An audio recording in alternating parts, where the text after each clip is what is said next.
welcome back to my channel, Ambrosia's Mysterium. Today we're going to be doing a mystery reading, and as you can see we have quite a few decks set up. Honestly, the reason I'm doing this reading this week is because I have a few ideas for pick-a-cards that I want to do in the upcoming weeks, but they didn't really feel right for this week, and so I figured, similar to a reading we did in the past where I left it kind of open, I wanted to do something similar with that today.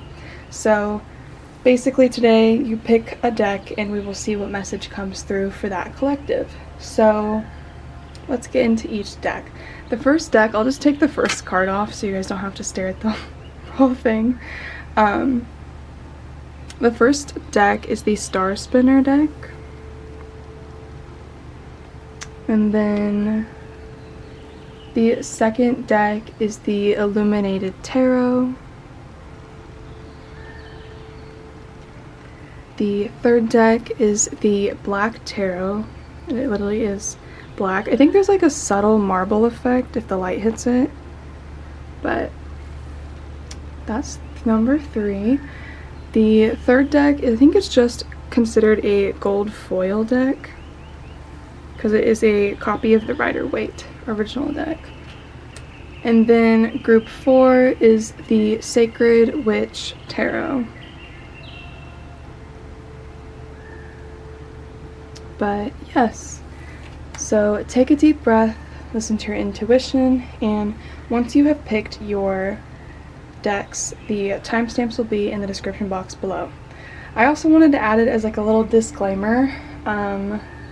You might be able to hear a fan in the background because my room is literally at 75 degrees right now. Our AC sort of broke, so it is really hot in here. I'm trying to wear like minimal clothes, trying to like not sweat to death during this reading because I don't want it to be really loud with fans. So most of my fans are off, but you might be hearing like I kept one going towards the other direction so they don't hit the candles. But yes, trying to get some sort of airflow in here because it is nasty, it is hot. But yes, I wanted to mention that in case you hear like a air current in the background. That is what that is. But yes, let's get into the readings. Hi group number 1, you guys had the Starspinner Tarot, and let's get into your reading. So yeah, it's going to be a random message specific to whatever this collective needs to hear, so I don't really know what's going to come up. I have a lot of different oracle decks and stuff off to the side in case I want anything, but I'm thinking we're going to pull the main cards with the deck of your choosing, and then we'll use this specific deck I pulled out for everybody's clarifiers for the day. Okay, so group number 1's angels, guides, and ancestors that serve their highest good. What message do they need to hear today? What does group number 1 need to hear today? Oh, we have one that fell on the floor. I'm so excited to get back into reading for you all, because I know you guys don't know, but I have been dealing with my knee being immobile since I got knee surgery, and so I finally got the stitches out and we're back into business. So I can finally film again, which is really nice. Let's see. Let's pull some clarifiers. What does group number 1 need to know at this time? Please clarify the cards you previously pulled for them, as we have like a stack.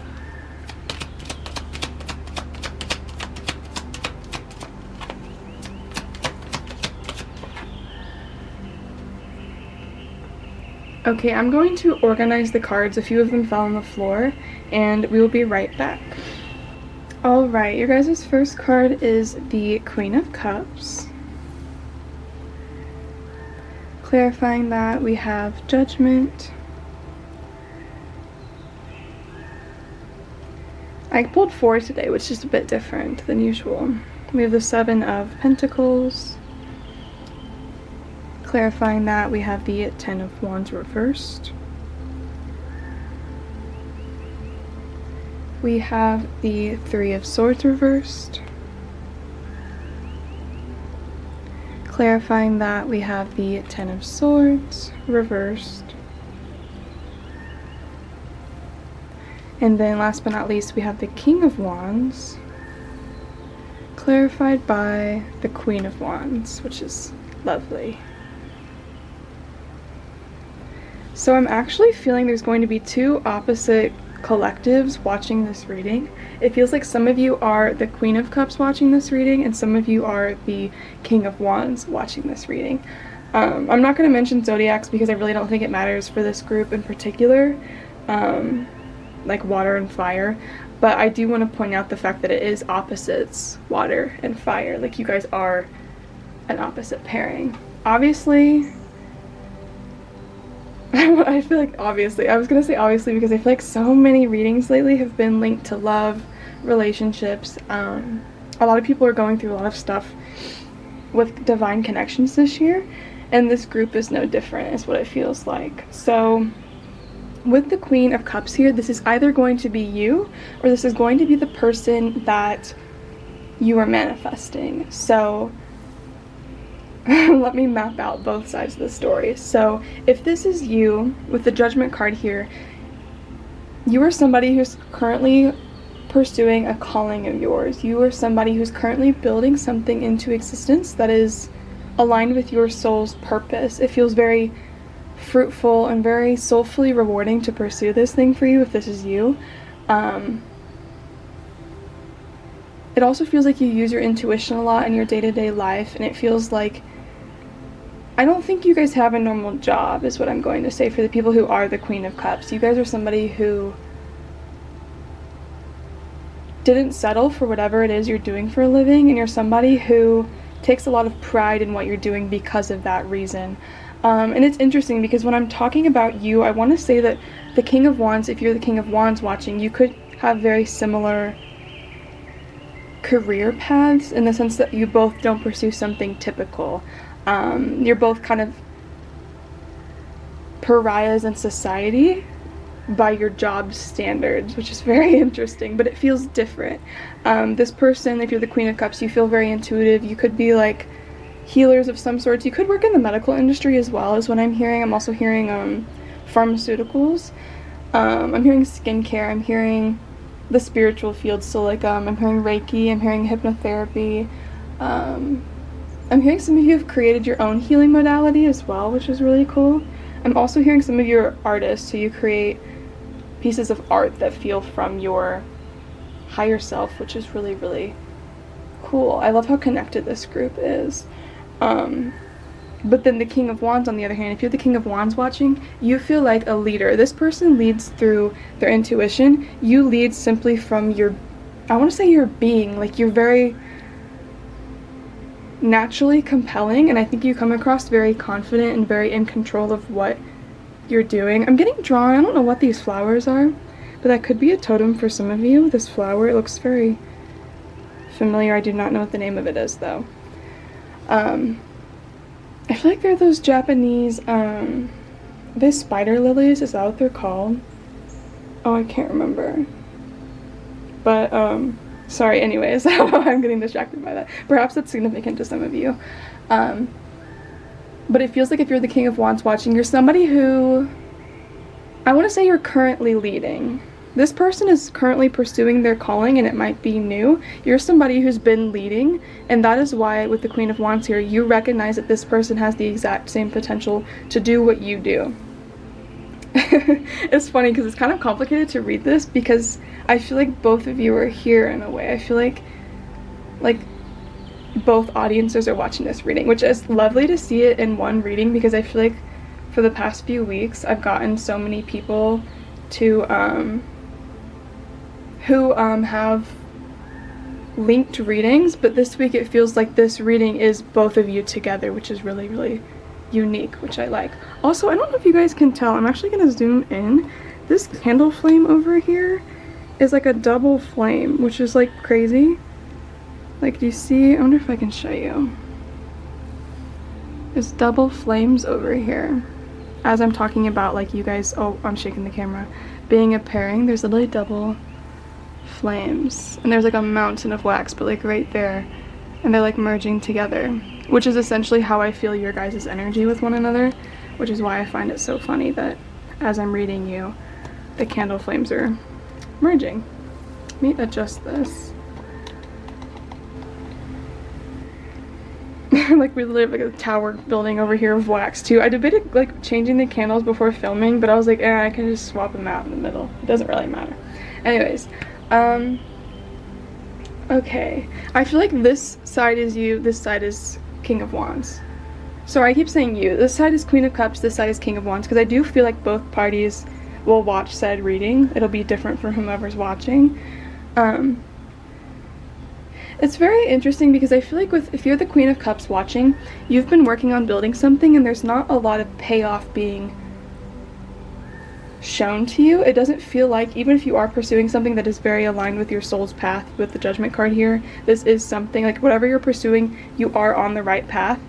But I don't think there's physical evidence of that currently. I feel like it feels like, from your perspective, there's a lot of setbacks with momentum happening in your career, or things just aren't, I'm hearing like being as seen as you thought they would be. Like if you're on an online thing, people aren't watching your stuff as much as you thought they would. If you're in a client industry, you're not getting as many clients as you thought you would.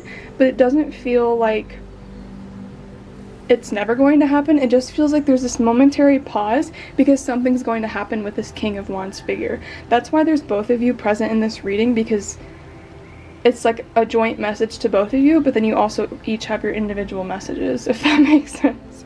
And I think they're doing this, your guides are using both of you in the same reading to show you both that you're both aware of one another, as well as you're both kind of like giving you guys insight on what your opposite is doing, because some of you might not have immediate contact with them. Some of you, I'm hearing, have never even met, but it's like, because your readings are linked, you can kind of see a glimpse into their lives and vice versa on their end, since I feel both of you are present. Like, why else would you both come up, right? It's like literally like opposites. Like we have you and your cards, them and their cards. It's like perfectly set up as well. With the Seven of Pentacles here, I was saying you don't see payoff currently, but something I think is really interesting is it doesn't feel like you guys are really letting it get to you. It honestly feels like with the Ten of Wands reversed, that the reason there's no payoff happening immediately, did I say that right? Happening. I don't think I used all the syllables in that word. Is because you guys are meant to trust in yourself without having a physical motivator. Does that make sense? You guys are learning to have faith that you're on the right path without having floods of people assure you that you are on the right path. It's like you're being ultimately tested in your capabilities to trust in yourself, your loyalty with yourself, your faith in yourself to be successful, even if there isn't any evidence that you will be. Yeah, so I think once this test happens, if you will, and we'll get into like how long this will be, and what signs you'll see when it's starting to unravel into like more natural physical success. But I think right now it's kind of a test of how true will you stay to yourself, even if there's not physical rewards being gifted to you right now. And it might feel harder than you thought it would be. It might feel heavier because you're like, well, no one's even here. Like, it's like an invisibility spell is what I'm hearing. It feels like you're just kind of doing your thing and you feel a bit like a ghost in the sense that nobody's really finding you. But I do think the people who are meant to find you right now are finding you. I do think the peak of your success is delayed so that you have this internal lesson before you get the popularity that you're meant to, which is very interesting because I think this person, the King of Wands, sorry King of Wands, your stuff is not being discussed first, but you get some insight on your person, which I think is fun. The reason I was saying that though, your popularity, is because your King of Wands here, Mr. King of Wands, if you're watching, you don't have to be a man, I'm just saying that since the king is present. But you are popular, I will say that. You are somebody who is well known. I'm trying to think. You're somebody who people look up to in their career, like you're kind of a role model, if you will, for people to reference their career after, is what I'm hearing. It feels like different industries for all of you, of course, since it's a general reading, but it's funny because you guys are on opposite learning scales. Right now it feels like you're searching for, actually no, your guides are correcting me, you're not searching for the Queen of Wands anymore. You found them, but you were searching for this person until you found them, which I'm very curious because I don't feel like some of you have met. This is such a recurring theme in my readings lately. Hopefully you guys are not getting sick of the same message in some aspects. But some of you haven't met this person, and it's like you guys all come to my channel to like learn more about this person even though you haven't physically encountered one another, to get insight on them. And I know I mentioned that earlier a bit, but it's like my collective on this channel feels very aware of their person, and it's like you guys all have this 5D perspective as humans. You're kind of having a bird's eye view of your lives as humans, and you are more aware of things that are meant to happen in your future than the average person walking on the street. It's very, very cool. I love this because it's not common. It's a rather rare thing to experience, but this collective that I channel for experiences this. And the coolest part about all of this to me is that it shows that you guys on a soul level have the mental tenacity to be able to know this knowledge, because a lot of people, the reason they don't get told things that are happening in their future, the reason they don't get confirmed about their like partner or whatever it is because they can't hold that knowledge within themselves and ground it and not just focus on it too much to the point where it blocks other things in their lives. But you guys don't do that, which is very, very impressive. It shows just how like strong your soul is and how, I want to say, multifaceted you are as well. You can acknowledge a truth that you're being gifted by the universe, but you still focus on your personal goals and you don't let it overtake your drive towards life. Like you're like, okay, this is my person, yes, we're gonna meet. They keep coming up, because I feel like this is like a recurring theme for this group. You keep hearing about them, but it's like you're still pushing forward in other aspects of your life. It's not consuming you to know this stuff, which I love. Now, King of Wands, with the 10 of Swords reversed and the 10 of Swords reversed, we love to see these reversed, kind of, a little bit. 10 of Swords is not the swellest, but at least in your predicament. Sorry, I don't know preambling at all. But,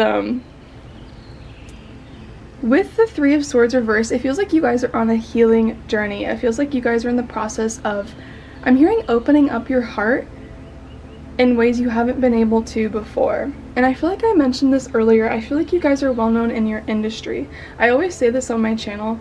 I think I just tend to attract people who are rather, I'm hearing affluent, but also people just who hold a lot of influence over other individuals. And it doesn't have to mean you're globally well known. Maybe you are, who knows? But I just feel like the people in my collective tend to have a lot of power over their collective because they're meant to be the people who are like lightning bolts in their industry. They're meant to awaken others to their own soul paths, and so a lot of people see your path so that they are awakened.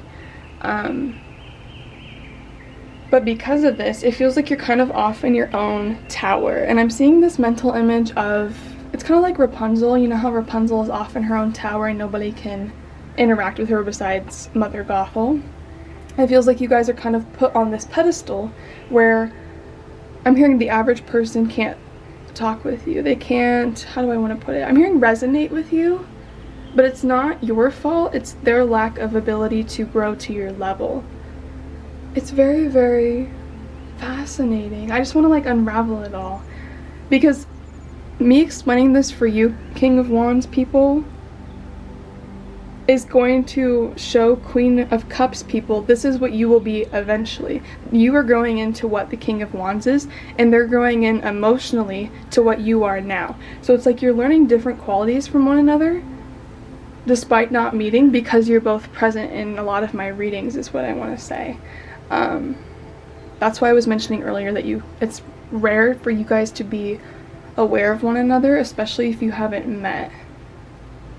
Because I don't think a lot of you have met. I think a few of you here have met your person, or you know of them like in person, but I think most of the people here have not met them. It does feel like it's a few that have though, but it's a very small connection if it has. It's like a rosebud versus a full-bloomed flower. Yeah.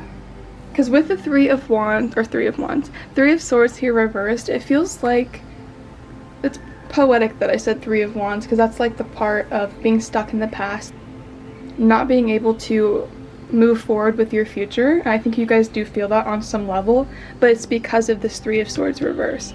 You guys are trying to emotionally heal and emotionally upgrade, is what I also want to say. And it feels like there's certain things that it's very hard for you to let go of, and it's not your fault, is what I want to say. Yes, I think it's partly because the way you were raised and conditioned is making it much harder for you to let go of certain things in your life. But I also feel like it's the way people treat you. I'm gonna pull some cards on this. What are you talking about with the things around them? Yeah. This is so interesting. So we have the Hermit card. Like I was saying earlier, you guys are by yourselves in some capacity. And then we have the Page of Cups. Yeah, you guys are like distant from everybody else. And that's why I wanted to say earlier that you're in like a tower by yourself, is because it's like you literally are. You're literally like isolated in some capacity. I'm hearing for some of you it's not because of your career, especially if you're the Queen of Cups people, because I think this applies to both of you, but especially the King of Wands people, because I think this is something that the Queen of Cups experiences unrelated to their career. Well, actually no, I'm going to backtrack, because I think a lot of you do have unique jobs, like I was saying in the beginning, and that is why you could be isolated if you're the Queen of Cups or the King of Wands. For some of you, it's also your family around you that makes you feel very isolated, like the people surrounding you are not like-minded, or they just don't understand you. But it also feels like the Queen of Cups, as you grow into being a leader like this person is, and this person as they grow into being on the same emotional wavelength as you are, you guys will be, I don't want to say even more isolated, but it's like you're on a whole nother level. And I think that's why earlier I wanted to go into depth with how rare it is to be aware of certain things in your future before it happens, because a lot of people can't know that. A lot of times when I'm giving readings, I'm told not to give certain pieces of information because it's too heavy and it's too consuming to tell a person, like the average person. And I don't say that to be like, oh, you're so unique, nobody else could be like you, but it's like, it isn't easy to know things before they happen. It just isn't. And knowledge is heavy to possess. And it's like once you both rise to an even higher level than you are currently, it does feel like it is harder, but it also feels like since you have one another, it's like I'm seeing the Libra scales. I'll insert a little picture. It's like you're now rebalanced because you have one another as each other's scales. This is a really random thing. Is it Egyptian mythology where they weigh your heart at the end of your life? And it's like if it's more pure or if it's good or something along the lines. I'm not familiar with it, so my apologies if that's really inaccurate. Don't take my knowledge to heart. Or my lack of knowledge, should we say. But I'm hearing your higher self say that at the end of your life, you guys would weigh one another's hearts because that's how intertwined you are. It makes me think of the flame earlier when it was intertwined. Do you guys see that? I just had wax somehow fly like all the way over there when I said that. What the hell? How did it even happen? Do you see that? It was just like a chunk of wax flew. Whatever. I'm gonna jump back to what I was saying earlier with King of Wands people. It feels like you guys are trying to emotionally heal, but there's things around you that prevent you from being able to do so. And like I was saying, you could have certain conditionings that, I'm gonna say, predispose you to making it harder. I say that like it's permanent. It's not. Everyone can inevitably change, right? But anything that you have from childhood that's impacted you to make it harder to heal, that's not your Achilles heel, if you will. That's not what's actually making it hard for you to heal. It's because you're isolated is why certain things in your life haven't been able to heal, or why certain chapters haven't been able to close. And that is why we're being brought to a joint reading with you and your future person, I'm going to say this message for both of you, because a lot of this, I think that's why it's joint. Like, a lot of the messages for one is for both, you know what I mean? So whatever I'm saying for one of you, it could be resonating for both of you. If it doesn't, it's just, take it as it's just for them, you know what I mean? Sorry, it's a bit of a complex thing to have both of you present. It's like juggling both of your energies. It's kind of funny. But it's not your fault. It's because you're isolated. It's because of almost your success that your emotional potential has been stunted. And I feel like I really need to clarify, you're not immature emotionally at all, but I feel like your ability to be a dreamer, your ability to be free with your dreams, your ability to really, I'm hearing skyrocket your intuitive abilities, has been stunted simply because it's harder for you, since you're isolated, King of Wands, to be able to really dive into that, because who are you going to bounce these ideas off of with? And I don't think you're isolated in the sense that like all of you are solely alone and you have nobody. I think you guys do have a small circle around you, but you guys are like soulmate friendships is what I'm hearing. You guys are very aligned. You don't have someone like the Queen of Cups who is rather different to kind of I'm hearing piss you off sometimes to help you learn. This person is rather different from you, and vice versa, Queen of Cups. This person is different from you. So like when you guys are with one another, you have that beautiful friction that creates learning. You have this, I don't know why I'm saying a cheese grater. That is so random. But it's like a cheese grater, I guess, or a pumice stone. I always use pumice stone when I'm talking about these connections. You grate against one another, like two like rocks, to help create sparks, to help create friction, to learn. And because you're different, literally opposites as we see, you're able to do that. It's very fascinating, because I feel like you, Queen of Cups, you can learn from yourself a lot. Like, I think you guys can learn simply from like observing from afar. It wouldn't surprise me if that's why you guys are so isolated. You guys have learned to be able to observe other people around you and learn from yourself. Like, you see yourself in them and you take a lot of advice from other people's experiences, which has really, really helped you. I'm hearing stride further than King of Wands, because you've just tackled it differently. Like I said, you guys have opposite takes on life and opposite perceptions with how you learn and earn things. So you've created a whole new tool set with your life that you can share with them, and they have their own toolkit that they can share with you. But yes, I want to clarify essentially what it feels like your main energies are right now, so then I can pull up whatever additional messages want to come through to make sure we're not missing anything. So Queen of Cups, you guys feel like the people who are currently building an empire for yourself. And I want to say that because I think since this person is such a big leader and they view you as the Queen of Wands, King of Wands, you view them as this. You view them as someone who can match you.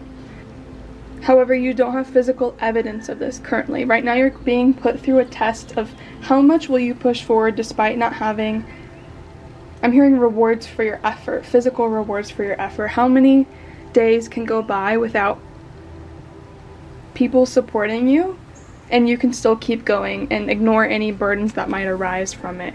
Because any burdens that you feel are only created from your own perception of how success should be, right?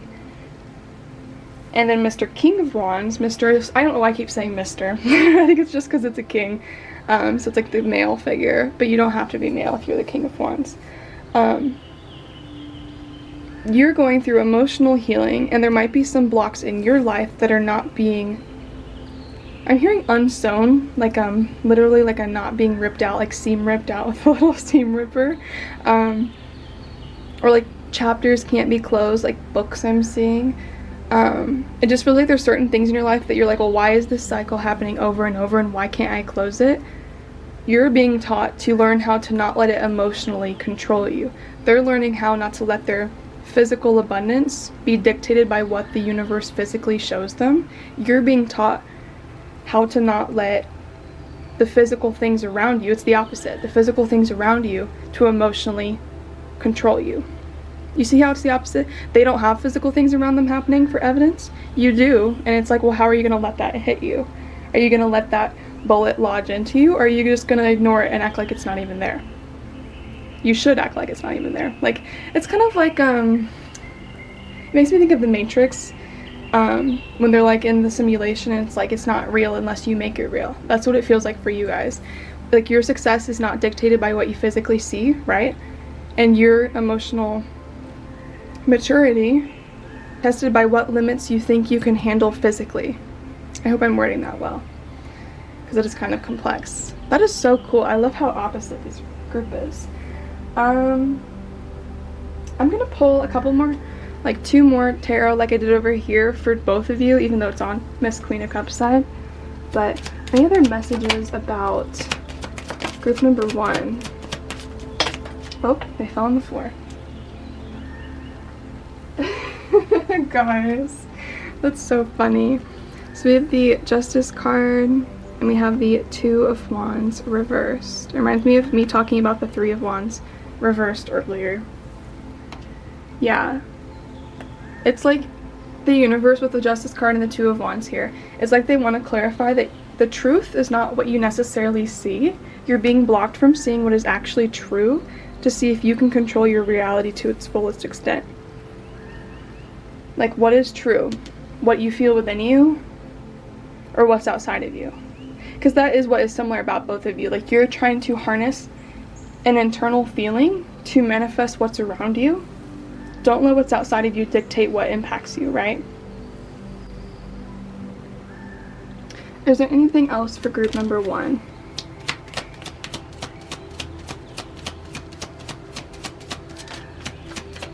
Okay, we'll take that one card. So we've got Temperance. Perfect. That's moderation. That's keeping 1 foot in each door, which is essentially you guys right now. You're seeing what your life is like outside of you, right? But it's like, well, are you going to let that control you, or are you going to develop habits to ensure that you are still in control of your reality? Are you going to let your lack of success physically, which I don't think your physical portrayal of success is actually what it is. It's a test, right? I want to clarify that to say that, like, even if you don't have physical evidence of success, it does not mean that's what's true, right? That's the big lesson in all of this. Same thing with you guys. Even if there's chaos outside of you, that does not mean that you have to be chaotic within you and react to everything. So it's like keeping moderation with that and ensuring that you are the master of your reality. Things can only control you as much as you let them. And to be reminded of that, because you guys are going through opposite scenarios. I'm going to ask, with this little clarifier deck, why both of you are coming out in this reading. Like, is there a meeting soon? Is there anything of the sort soon that y'all need to know about? Interesting. We have the 10 of Wands again. If it'll focus. Which is the same card as this one. And then we have the Hierophant. Yeah, it feels like a lesson in your burdens. It's like if you can defeat not letting these things control you on your own, then I think you guys will be allowed to physically meet. It's kind of like the last hurrah is what I'm hearing before you guys. I'm hearing you're blessed to be able to physically meet. Are they meeting soon? Is that what this is about, Higher Self? Thank you. Yeah. Yeah, oh, I love this. We have the Wheel of Fortune and the 9 of Cups. Like, this is the final, I'm hearing final blow before you guys could meet in person. And I say could because the time frame is different for all of you. It all depends on how long it takes for you to embody the temperance mindset for each of you. But it's divine timing. This connection will not manifest until both parties are ready. And it's like, well, how much will you let this control you? How much will you let your reality dictate what is true? Because with the 9 of Cups here, this person's your wish fulfillment for each of you. It feels like this is something you've really, really wanted. And it's something you guys have been manifesting, but it hasn't been coming in. And it's like, I think right now, more than ever, on both parties, both sides of this coin, you need one another. Because you're both going through a lot. Like the 10 of Wands here, you have a lot of burdens weighing on you, but it's like, are you going to let the physical burdens truly weigh on you? Or are you going to shift your perspective to try to let it be lighter, to try to let yourself reside above it rather than internally, rather than within all of the chaos? It's like, let yourself be more than what your physical reality currently is. Trust that you are more. Trust that you're worthy of this divine connection, and that the path to it doesn't have to be so hard, and that you can reside above all of it. Because even if there's chaos happening around you, if you embody a different mindset, it won't feel as heavy. It might look just as crazy, but it won't hurt you as much if you don't let it. It's a mind over matter thing. I'm going to pull a couple of these oracle cards for group number 1. What does group number 1 need to know? Yeah.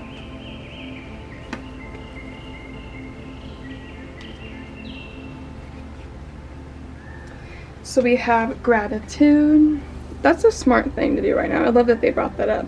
If you guys had a little gratitude journal, I think that'd be really smart for you guys to clutch onto in these times, because things are about to pick up for both of you. If you had a gratitude journal, focusing on the things that are good, even if it's little things, like if you're like, Ambrosia, my life is kind of shitty right now, focus on like, I had a good ass coffee today, or I slept so well, or the clouds outside were pretty today. I don't know, even little minuscule things like that. Focus on that. Clutch onto those things even when everything else is a bit murky. We have good fortune, which I love, because I do think you guys are very lucky people, but right now is just a very chaotic time for the two of you. It's just the timing of things right now is a bit shitty. And I'm hearing in like within the next couple weeks, things are really going to start to level themselves out if you guys embody these mindsets. If you rise above everything happening around you and remain in like this homeostasis, things will level out within the next week. And I think by week 2, it's like this never even happened, you know, like it's a breeze. Because you guys are in the thick of it, I'm going to pull one of these animal totem cards to see what animal sign you guys can look for as you're going through this shit show. And it can be a reminder of like you're on the right path, because you guys are on the right path despite all the chaos. What sign? Group number 1. Oh, as I shake the camera. We have, oh, this is cute. We have the fox spirit. It says, think on your feet. Yeah, things are going to be really fast. It's number 27, by the way, which adds up to 9. So it shows this is a closing cycle for you guys. This is the end of a cycle. I love that it's 27. That's one of my lucky numbers, or it is my lucky number. So I love that that came out for you guys. But yes, I think that's all I have for you today, group number 1. I want to thank your guides and my guides, as well as you, for being here today. And if you feel called, please feel free to like, subscribe, or comment. I always love to hear from you guys. And yes, I will see you all in your next reading. Hi, group number 2. You guys had this deck. It's the Illuminated Tarot deck. And yes, let's get into your reading. I'm going to pull, I think, 3 cards for this group, because these cards are a bit bigger. But I have a clarifier deck set up, and I have a bunch of oracle cards depending on what comes out for you guys today. And yes, group number 2's angels, guides, and ancestors that serve their highest good. What message does group number 2 need to hear right now? Oh my gosh, you guys see that? It got caught on my stupid band-aid, but it came out. I guess we do need 4 today. That's so funny. You guys were like, actually no, we're still going to be doing 4 despite the giant cards. And then, can I please have 4 clarifiers for these cards? 1. Do you want that out? 2, 3, 4. Thank you. And I'm going to organize these and we will be right back. Also ignore the candles. I might switch them out sometime within your reading because they all look like they're literally on the cusp of death. But yes, don't mind those. Okay, your guys' first card is the 10 of Spades, which is also the Judgment card in this deck. Clarifying that, we have the King of Swords. Then your second card is the 4 of Diamonds. Clarifying that is the Strength card.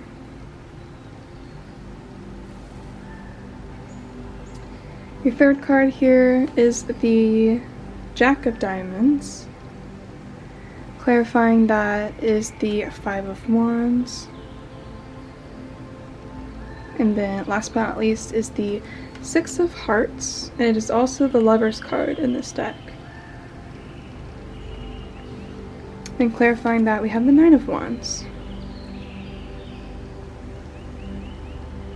This group is very interesting. The last group was so, complex in the sense that there's two literal energies within that one. Like I was reading two people in one, which I don't think I've ever done before, which is cool.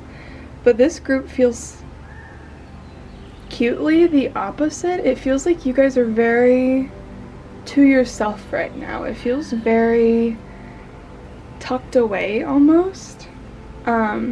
I think this is definitely you guys here with the King of Swords. I think you guys are very perceptive is what I'm hearing, very cunning, I'm hearing you're very good at seeing clearly, and so you're very observant, but you see all sides of something, not just like observant in the typical sense with people and stuff, but it feels like in general with things, you're very multifaceted with your perception on things. It feels like recently you guys had a big revelation about something. With the Ten of Spades here, this is some reckoning that, as enlightening as it is also as burdening. It's something that's very harsh, because the Ten of Swords is an ending. It's something that happens very abruptly. It's something that is heavy. It's something that's like it takes you a second to recalibrate because it was something you didn't expect to happen. And for you, it feels like a mental thing. It feels like something you suddenly learned. Honestly, with a lot of your cards today, I might even pull additional clarifiers from a different deck, because whilst I think this group is tucked away, like I was saying, like it's cute how it's a very sweet energy. I love the energy of this group. It's very sweet. I feel like there's a group I always say that you just feel very good, like you feel like such a good person. This group feels like that to me. This is that group. Like I could soak in this energy. It's like the type of energy that like opens your heart. And yet there's a lot beneath the surface. You guys hide a lot of things about yourself. And so I might pull like a small clarifier for each one from a different deck, because I feel like I'm only seeing the surface of you right now, because that's currently what you want people to see from you. You don't want people to look too deep into the way you're acting, into the way you're talking, into the way you're... I'm hearing looking at things. It's very interesting. You like want people out of your business. And so like reading you, it's like I have to dig into it more. Can I have a clarifier for the Ten of Spades? Can I have a clarifier for the Four of Diamonds? The Four of Diamonds. Just one clarifier. One for the Jack of Diamonds, thank you. And then the Six of Hearts. One clarifier, thank you. I'm going to organize these for a second. Okay, I will show you each clarifier, the additional ones, as we go to each section. I'm still going to start with this section though, but ignore how it's not the prettiest. There's just a lot of cards already. So with the Ten of Spades, the Judgment card, / whatever, they're the same, and the King of Swords, we got the Two of Wands. So this new piece of information that you were gifted is what I'm hearing. Like, perhaps you watched, I'm hearing a tarot reading, perhaps you guys, I'm hearing heard from a friend of a friend. I'm hearing some of you could have had a dream that granted you some information about something in your life, and it's heavier than you thought. You being gifted this knowledge is heavier than you thought. But this thing is something to do with your future. This is something that kind of has, I'm hearing, infiltrated what plans you had for the future, because now you're looking at it from a whole new perspective.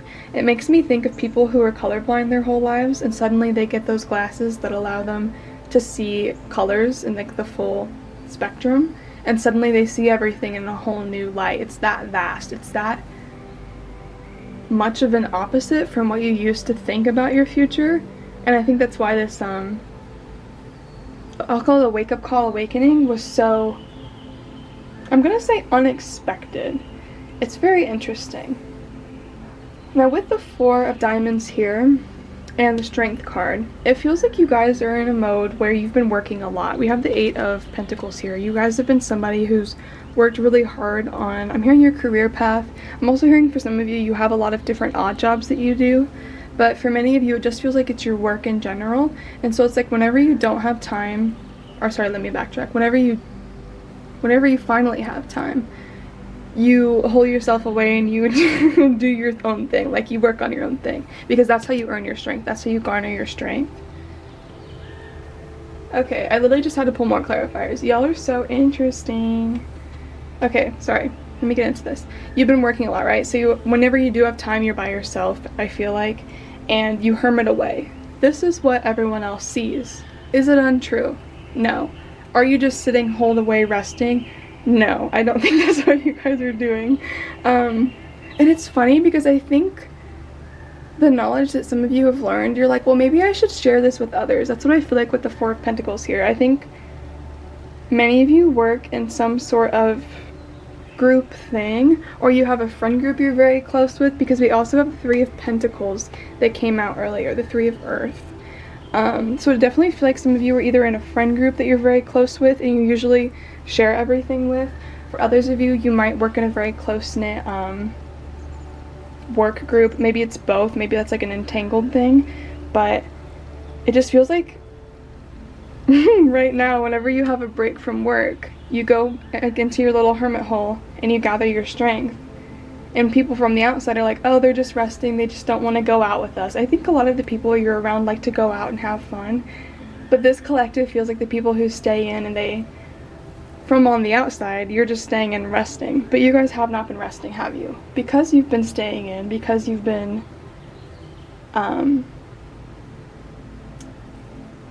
it's just so funny. I don't know why it's so funny to me, because it's like I had to really dig to get any information on this, and I was asking like, well, why are they staying in? Like, why am I getting information about them being like a hermit in a way, like not wanting to be around other people? Why are you doing that? Why is that relevant to this reading? You know what I mean? Because that's just like the 4 of Pentacles with the strength. It's like, oh, they get strength by taking time for themselves. Okay, great. Why is that coming up? Oh, they work a lot. No, that's definitely not all there is to it. So I pulled more clarifiers. And we have the Page of Wands, the Iha of Fire, and we have the Mandre of Air, which is the Queen of Swords. So the Page of Wands and the Queen of Swords. Now, when you guys are by yourselves, you have this certain thing that you fixate on, certain person, shall I say. Ignore how poorly I'm organizing these cards. We're just gonna get to the message. So I just like glanced at the screen and I was like, wow, that looks really unorganized, but disregard it. I'm sure we'll have more clarifiers to even it out. You guys have this fixation on somebody is what it feels like. With the Page of Wands, it's something still rather new, because I don't know if you guys have, either you haven't physically met or you haven't physically interacted that much, because I don't think you're in communication with them. But it's like when you're by yourself, when you finally aren't working, you allow yourself to just unravel in your restraint with thinking about this person. I think when you're in work mode, you're trying, I don't know, you put like a wall up to not think about this person. However, when you're in the safety of your room by yourself, you're immersed in this person. Like the Queen of Swords. Oh, I didn't even think about that. That's your opposite. I did not even process that earlier. You're the King of Swords and the Queen of Swords. I did not even think of that. Yeah, you view this person as your opposite, and that is why you're fixated on them. I love that. I placed you guys right next to each other, and I didn't even notice that. That's so cute. But I think that's so funny, because I'm sitting here like, well, why are they by themselves? They just like need some time out. And you guys are like, yeah, they just need time out. And then I'm like, no, like there's more to it. And then we find out that you're fixated on somebody, but you don't want these people to know. That's what's unique about the situation with the 4 of Pentacles here. Usually this work environment or your friends, whichever it is for you guys, I think you're around said groups often. So like, I guess that's a good way to differentiate what this is for each of you watching. Whomever you're around very, very often, that's who I'm talking about. That's the people you'd want to be telling, right, about this person. So it's either a friend group, a work thing. Like I said, it could be both since the 8 of Pentacles is coming out. But I think that's something you're internally dealing with, is you have some knowledge on this person, or you're just, since you are so fixated on this person, you have this urge to share it. But there's also like a blockage with that. Like you haven't been doing it. You haven't been sharing, I mean. I should be clear about that. And it's really interesting, because I'm going to look at the guidebook for this. The Jack of Diamonds is not a traditional tarot card. And in the guidebook, it says Jack of Diamonds, fascination, wonder, and scholarship. Fascination, wonder, and scholarship. That's like literally you guys with this person. I feel like you're literally taking notes on this person. Everything you learn about this person, I'm not going to be surprised at all if this group literally has a physical notebook. You guys definitely could be like, I say this because you're watching this reading. I always forget that this is considered like a tarot reading. Like I forget when I'm filming that this is a tarot reading, and I'm like, oh, you guys could be watching readings of this person even if you're not spiritual, like as if you're not here watching a reading right now. I don't know why I don't think about that. But I think with the Jack of Diamonds here, there's this conflict because you're so fixated on them. I just feel like when I tap into your energy, I feel you, but then in your silhouette, I feel this person. Like you're so intertwined with them already, despite not physically talking, I want to say. I don't think you physically talk with them. It feels literally, as this picture depicts, you write things about this person, like you're writing it down, you're not talking. There's no swords really besides this reckoning that you had. And it stems a lot of internal conflict, I think, because it is very complex, is what I want to say. Like, you know about this person and yet you're not in contact with this person. You hold this knowledge, and these, with the Two of Wands here, you might have gotten some epiphany about this connection, and yet you haven't shared it with anybody yet, you know, which is very heavy to hold. I'm hearing some of you could be sick right now. Some of you, I'm like, I get this like throat feeling, but it's like a sinus thing too, like your nose. You could be sick right now, because I think that's also why you guys could be like hermiting, which is so funny. Your guides are saying that because you guys have been wanting to hermit. Oh my gosh, this is so interesting. Because you guys have been wanting to hermit, because I was saying the people, you either work with them or it's your friendships or it's both. You guys are around them very often, and it's hard to get out of plans with this person. This person. It could be a specific person for some of you. But I feel like it's hard to get out of plans with these people because you guys are so tight-knit. So I feel like you guys have literally, and this is a very subconscious thing, I'm hearing your higher self say that's like, you didn't purposely cause this, but because you wanted time to yourself to like either digest the information you've received about this person, or you just wanted to immerse yourself in this person, like with readings or whatever it is you're doing. Because you've been doing that, your body is literally ill for some of you. Like some of you are literally sick because your body wanted to give you a reason that you can like stay by yourself and not have to go with everybody else. So some of you are literally sick right now because your body wanted a physical excuse for you to not have to like go out with these people, and for you to be able to stay behind and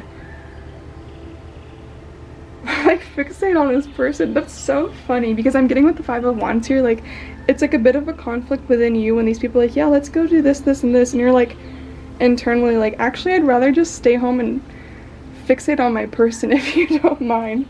But you guys aren't telling them that, so it's like instead your body has like created an excuse for you. That is so interesting. I've never read that before. I know that's a thing people can do, is like cause their sickness subconsciously, but I've never read for people who do it, so that's really funny if some of you are sick and that's like a thing happening for you. So if you're trying to get over a sickness, keep that in mind. Like if you're really wanting to hermit yourself away, your body will react to that. So if you want to not be, I'm hearing congested for some of you, it could be like a nose thing. I also think it's some of your guys' throat, because you're literally not telling information, so it's blocking up your throat chakra. It's just really funny to read, because I feel like you guys don't really care. You're like, well, at least I get to stay in all day and fixate on this person. Because with the World card here, like I feel like you learning about this person is very emotionally rewarding, and it's a very full circle moment. You learning information about this person feels like, I'm hearing coming home. Like you feel like you're remembering things from previous lives less than learning something new suddenly. It feels very natural. It's very wholesome. I'm gonna ask, because the Lover's card with the Nine of Wands here, I feel like this connection hasn't manifested yet. Like I was saying earlier for many of you. Like you could be in like very small contact with them, or you've just never met. And I feel like with the Nine of Wands here, this is you guys on your last straw. I'm hearing like I'm at the end of my rope. Like I'm so done with this. Because you guys want to meet. You want to meet now.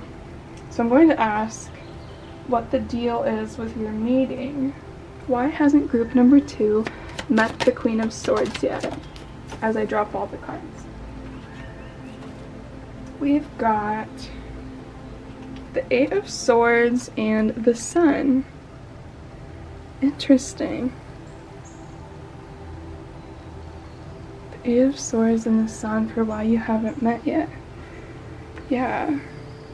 I think your guides are trying to give you a period of, I want to say detoxing, but also a period of grounding whatever information you've learned about this person. They don't want you to be blocked when you meet this person. They want you to be excited.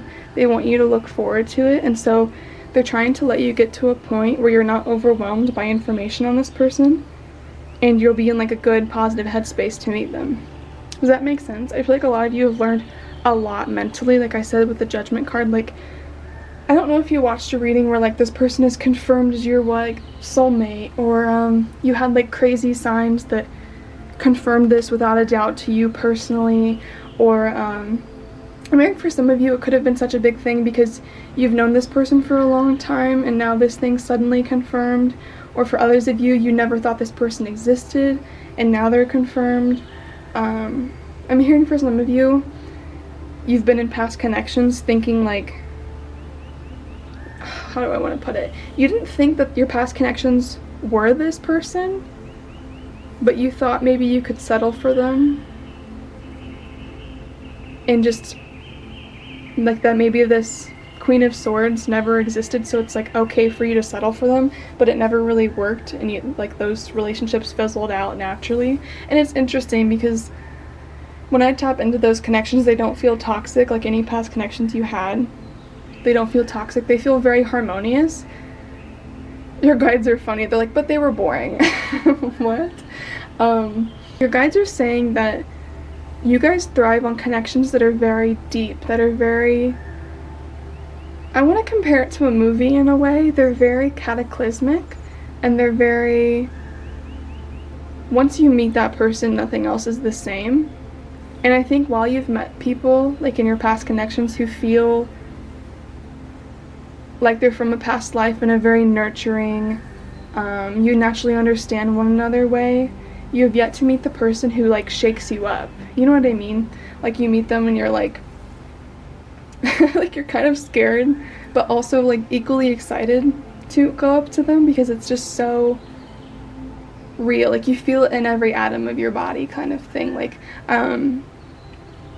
when your body heats up and you have that tension, that kind of thing. I think your past connections lacked that true, it's like the twin flame connection versus a soulmate. You guys could definitely be, especially with this Lovers card coming out. This one always makes me think of it because we have like the Gemini. This is like the Gemini thing because Lovers is, the Lovers card is ruled by Gemini. But I'm hearing some of you could also be a Gemini moon, which is cool. Like, which is why with the King of Swords here, that's like what air sign some of you might be, is a Gemini. Or a Libra or Aquarius. You could be any of them. But I think for some of you, you have Gemini with your Mercury or moon. I also feel like there's a lot of Scorpio here. I don't know why I'm talking zodiacs. I just feel like there's the intensity of Scorpio here. Like your Mars or your Venus would be Scorpio. And I say that because I feel like this group, when I was saying that a lot of your past connections didn't match what you've always dreamed of in love, is because they lacked that heat or intensity. I think I want to use the word intensity. They lacked that energetic pull you feel towards someone. And that's why I wanted to compare it to a movie, because I don't know if I've witnessed, I'm trying to think if I've witnessed any connections like this. It is rare, but it's not non-existent, right? I'm trying to think of like celebrities or some sort of example. Or even, I guess I think of fiction. Let me think of some fictional stuff and I'll use it as examples. Gosh, I'm really trying to think. It makes me kind of think of Kate and Anthony from Bridgerton. I feel like this is such a this might be a really poor example, but it makes me think of the difference between, in Vampire Diaries, I feel like the girlies watching obviously watch Vampire Diaries, a lot of us do. The difference between Stefan and Elena, which is like a soulmate bond, versus like Damon and Elena, or like Klaus and Caroline. I feel like theirs is more like twin flame versus Stefan and Elena is like a soulmate relationship. Or I always think of the a show, Daisy Jones and the Six. I feel like Daisy and Billy are clearly twin flames. And I keep thinking of books, which I know a lot of people have different tastes in books, so you guys might not have heard of some of these, but in the Mortal Instruments series, I think of Jace and Clary as twin flames. Or even Triss and Four sometimes remind me of twin flames in the way that they like telepathically understand one another. But I just feel like the connection that you guys have been hunting for or searching for is very different. It wouldn't surprise me as well if this group doesn't do casual relationships, doesn't do hookups. I'm hearing you just don't entertain any of that, which is so funny because when I feel the vibe of like your guys' friend group or your work group, whatever this is for you, they're not that way. Like they're very all up in the air. They're going to go do shit. It's so funny, like the difference between you guys being like, yeah, you guys can go do that, and I think there was a time where you guys might have done the same thing, but I think ever since you learned about this person, a part of you's kind of locked off and fixated on them. It's just very interesting. But yes, I was saying earlier that the reason it hasn't manifested is because they're trying to align you with a state that is less heavy and less mentally trapped until you guys meet. I wonder if there's anything else I can pull about your meeting. Is there anything else? If I can find the cards. What did I do with it? Anything else that they need to know about their meeting with their person? Thank you. Oh my gosh, do you guys see that? We have the Lover's card. And then we have, yes, so it is coming. It could be sooner than you think as well. We have the Lover's card and the Ace of Cups. That is the pinnacle of like perfect for your guys' reading. And I feel like this is definitely like a divinely orchestrated connection. I also keep looking at, I love this card because I always look at its eyes because like it is the Gemini card, so they like share a set of eyes. Or they share, yeah, they share like, wait, oh my god, I'm looking at it weird. They like share the same face in a way, like it's in a little illusion type thing. I think your guys' eye contact will be very significant when you guys first meet. Like you guys will know instantly kind of thing. Like you might have this certain expectation for when you meet them, like that you already know that they're your person, but I think meeting them and locking eyes with them is really what will sell it for you. It's really what's going to confirm it for you because you'll feel it in your whole body is what I'm hearing. It's just like the ultimate confirmation after everything you've already learned. Yeah, I'm going to pull some of these cards to see if there's anything else that group number 2 needs to know. I have one more. Thank you. I'm hearing that with this connection, I was facing down where the sound might have sounded weird. There might be a waiting game with this connection because it does feel like there's a lot going on with your person in you. There's a lot intertwined. It could be like you guys work at the same place or you guys live in different places. It could be, I'm hearing language barriers, which is a different thing, but it's like, ooh, this is fun. Your guides are saying that because there might be a language barrier or a cultural difference for some of you, you guys rely heavily on body language and eye contact. And because of that, it almost heightens the heat with this connection because you're forced to rely on those things because you can't communicate typically. You can't just talk. You have to rely on body language, which I love. I love the heat behind that, like the tension behind that. That's so fun. But with the potential card here, I feel like there's a lot, like that's slow to move. Because I think of the roots here, like you don't see how much has grown until you take the roots out. And it feels like there's a lot happening with this connection even right now that you won't see until you meet in person, and you're like, wow, all of this stuff happened behind the scenes. And it's like once you guys get to talking and sharing like each sides of your story versus theirs and like what they've experienced up until meeting, I think there'll be really cool synchronicities that you guys can share with one another. Yeah, I didn't even see this. We have the intuition card. Like there's a lot of different weird synchronicities happening with each of you on your little paths. And I think it'll be really fun for the both of you to share once you meet. It's interesting though, because I feel like when you meet, even if there's an unspoken understanding that you guys are like linked in a very unique way, I don't know why I feel like this friend group is just there. Like they're just like in the background. So for some of you, you can meet with these friends that I keep mentioning, or work people if they're both, whatever. But I feel like they're there. But with you guys, it doesn't feel like you necessarily say aloud like, oh, we're each other's person, whatever. But there's an unspoken understanding with that, because it's different with the two of you. Like the energy between the two of you is different from like, say, this person and those people. Which is interesting because I'm hearing that someone in that group might be drawn to the Queen of Swords person. Which is, I'll pull a card on that in a second, but we have the healer card. Yeah, I feel like this connection is going to be very healing, and I will warn you, this connection might have some friction just because of the natural opposite feeling I get from this group. Like I was saying with Gemini, like you guys do feel very different in certain ways, so there might be friction, but it's like, I just keep hearing I always use freaking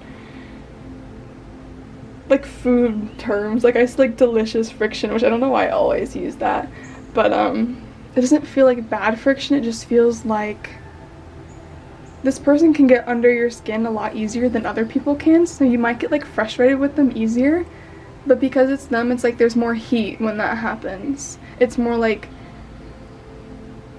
sexually charged friction than it is like, oh, I'm pissed off at you. Because it melts into that. It's funny. It's like you might be annoyed at them, but then it melts into like a sexual attraction rather than you just being pissed off at them, which is a random thing to mention, but hey, whatever comes up, man. What are you talking about with the friend within this group also being drawn to Queen of Swords? So we've got the Page of Pentacles. Yeah, someone in your group's gonna have a fixation on this person as well.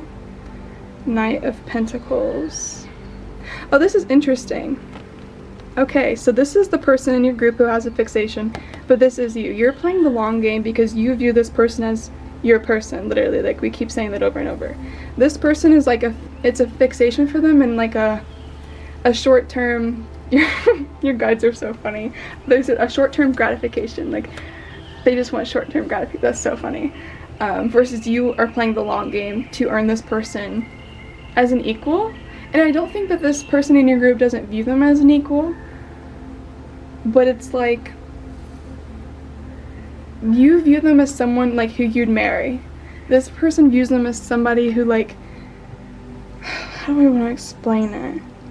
Like, maybe they do have the same viewpoint with this person, like they'd want to marry them, but the game and the way they're playing the game isn't as I don't know how I want to word it. It's like this person, it's not that they can't match your person, which I know that like sounds messy. It's not that the person in your group can't match this person in the long run, but it just feels different. I don't know. It feels like this person is fixated on them, but it's like you have this whole other long game that you're playing. So I feel like you're aware of this person's fixation, but you're not too concerned about it because you're like, well, I'm playing a whole different game. Because I feel like the person that you're aware of, they might want this person long term like you do, but it's a different ball game. I might even pull another card. What's the deal with this? Oh, interesting. So we have the Page of Wands and the Nine of Cups, which is the difference again. Like, this is another page. Like, they were described as the Page of Pentacles, and now they're described as the Page of Wands. Sorry, group number 2. My battery died for a second. But, I'll put it on this side and you guys on the other side. So, we were saying earlier that they have the Page of Pentacles, and they also just got represented as the Page of Wands. So, like, I don't think this person has thought long-term in the sense that, like, we were talking earlier, you've had a lot of revelations about your future and how it would be different with this person. Whilst this person might think like this person would be a good match for their future, I don't think they've truly thought it out in this way that you have. Does that make sense? You've really considered it and how it would be, especially if there is like a language barrier, like I said, for some of you, or a cultural difference, or I said that you could work in the same place, or you could be from different places. Whatever it is for each of you, you've really thought out the differences and how that'll impact it all. This person has looked at it through like a kiddie pool perspective. They haven't looked at it through the depth that would be needed. But also, like, this person, I think with the Page of Pentacles and the Page of Wands, your person sparks like an immediate attraction, an immediate desire to possess them. And this friend of yours, sorry, this is so confusing for some of you probably, but for you, when you first see this person, this is like, you look at them, you're like, this is the person I've been wanting all my life. Which I know is a grand statement, but I think it holds true for this group, because I was saying earlier, it feels like you've been looking for this person for such a long time. And you've been looking for them even in connections you've had in the past.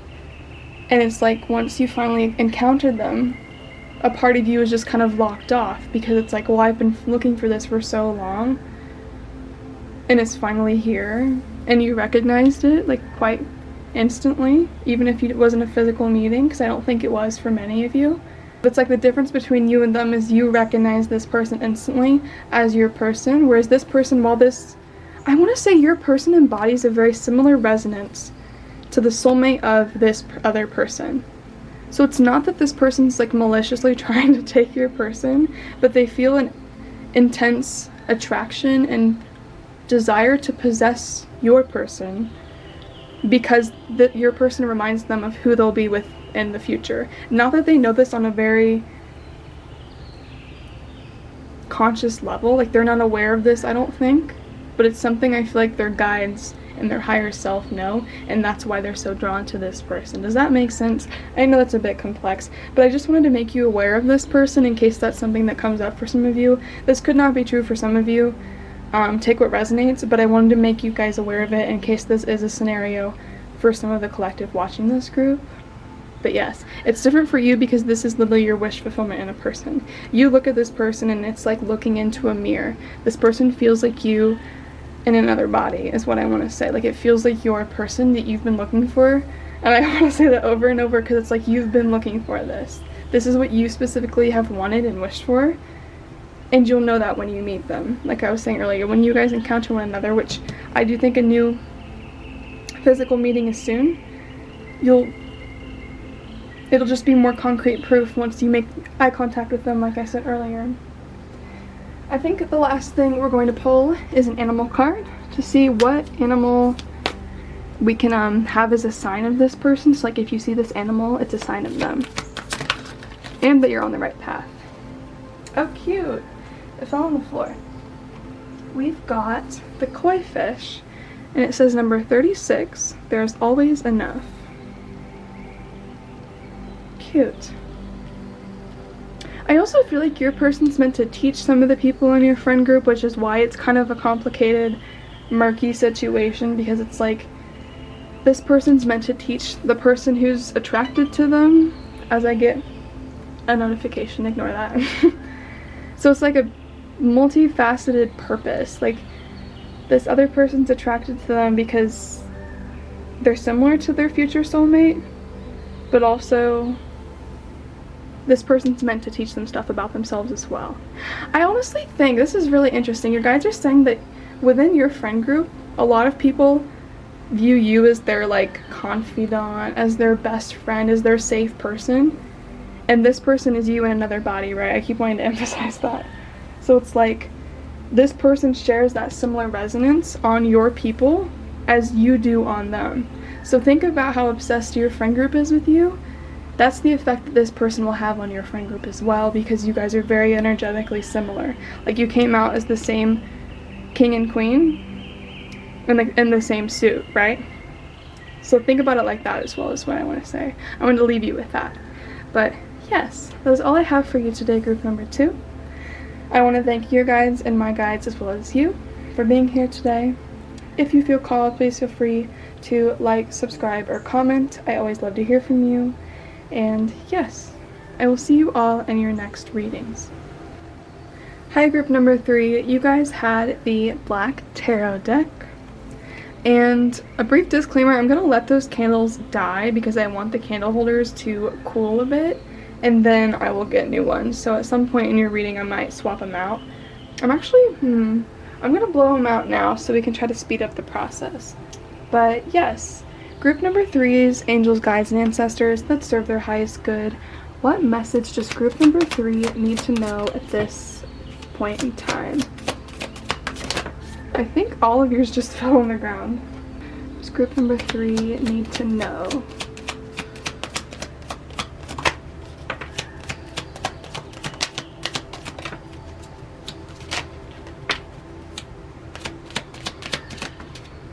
Alright, I'm going to organize your guys' cards and we will be right back.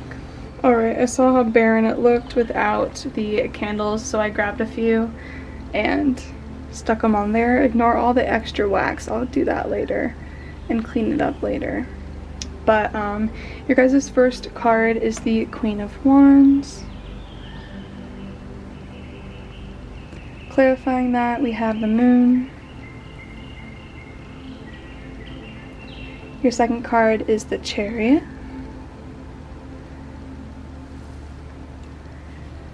Clarifying that, we have the Hermit. Lots of majors today. We have the Seven of Wands. And clarifying that, we have the Three of Wands.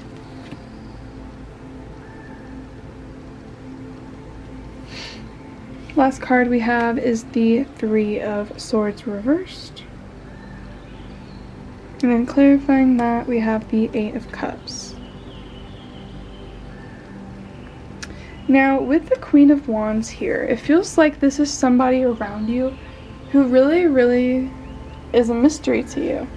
I was going to say you're really confused by them, but it feels like they're essentially a mystery to you. It feels like there's somebody who is a bit of an enigma, and somebody who's hard to pinpoint and box into one thing.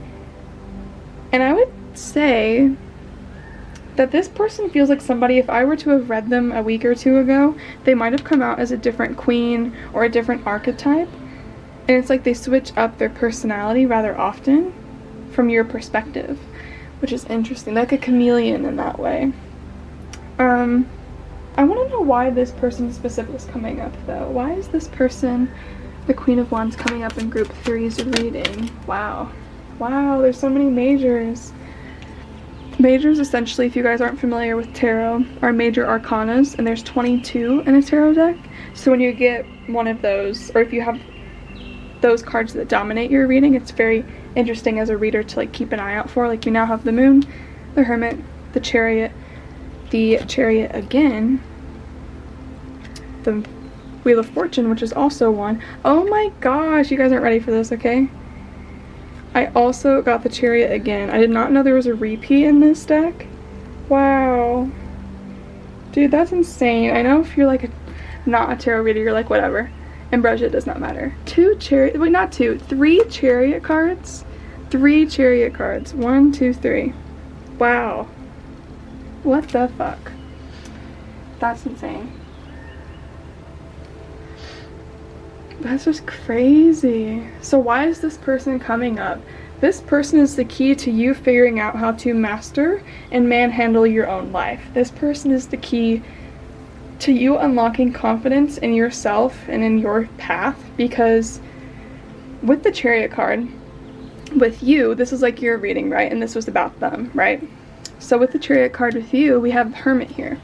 It feels like when there's certain aspects in your life right now, you feel stuck and you feel very isolated in your attempts to move forward with them. There's certain things in your life that you feel, I'm seeing you literally bound. For some of you, you're like hanging upside down, and for others of you, it's like your hands and your feet are tied, like you're not able to move forward for whatever reason. Also, I keep rubbing my nose in this reading. I don't know if some of you have allergies or some of you have like a runny nose, because my nose isn't even that runny right now, but whenever I started this reading, it's like I can't stop itching my nose.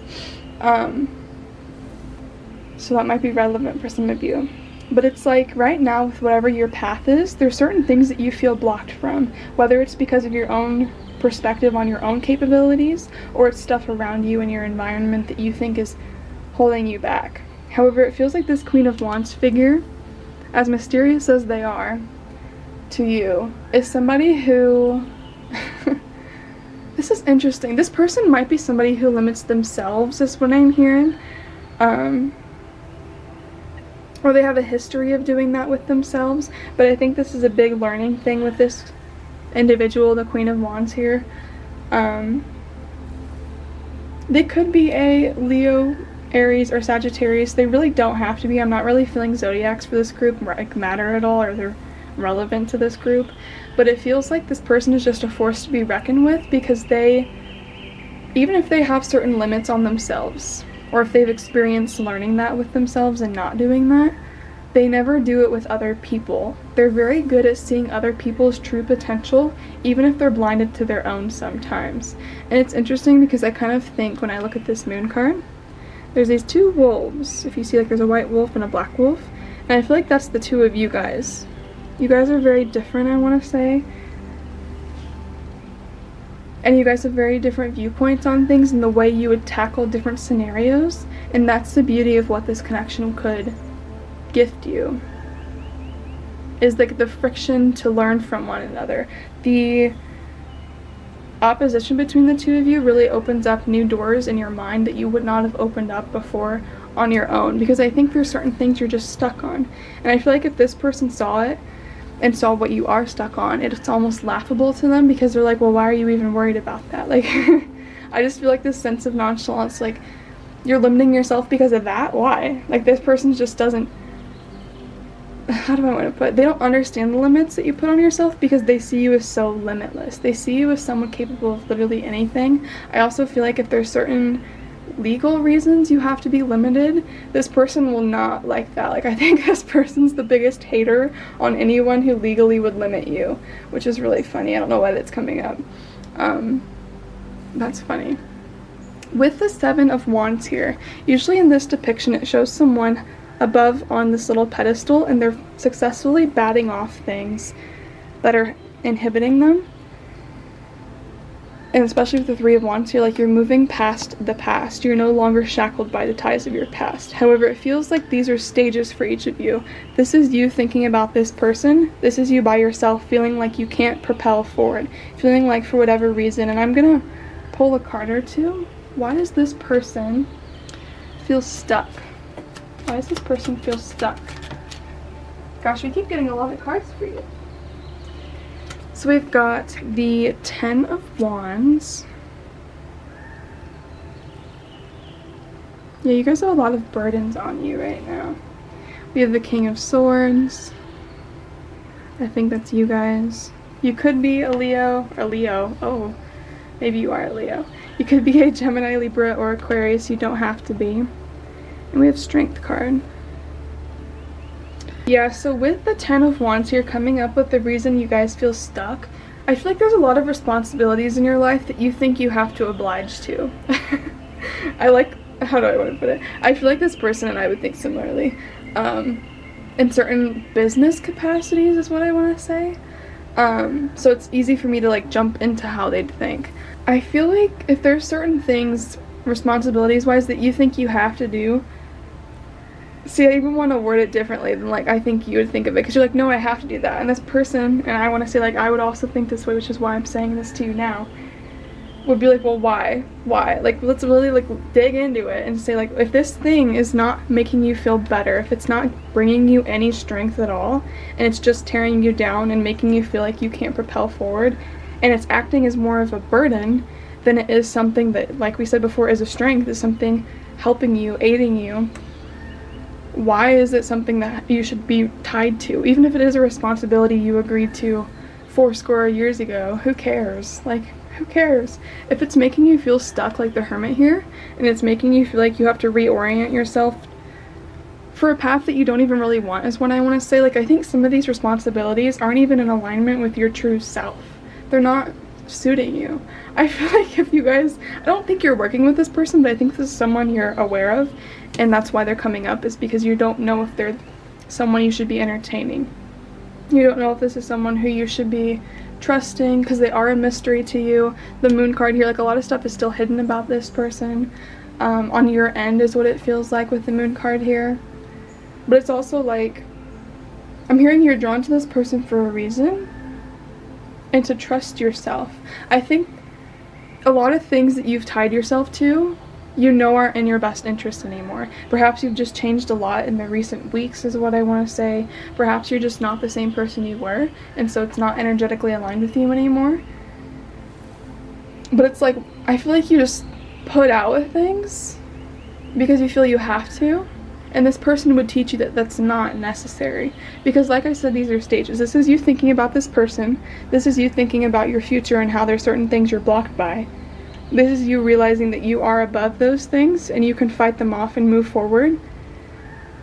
And with the Three of Swords here reversed, this is healing. This is walking away from something that no longer serves you. And it's like, this person, I'm hearing you get micro doses of this person.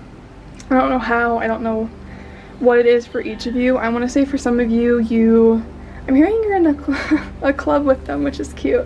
Like, you guys are in a club together. For some of you, you frequent the same area, so like you can have chats with this person really randomly, is what I want to say.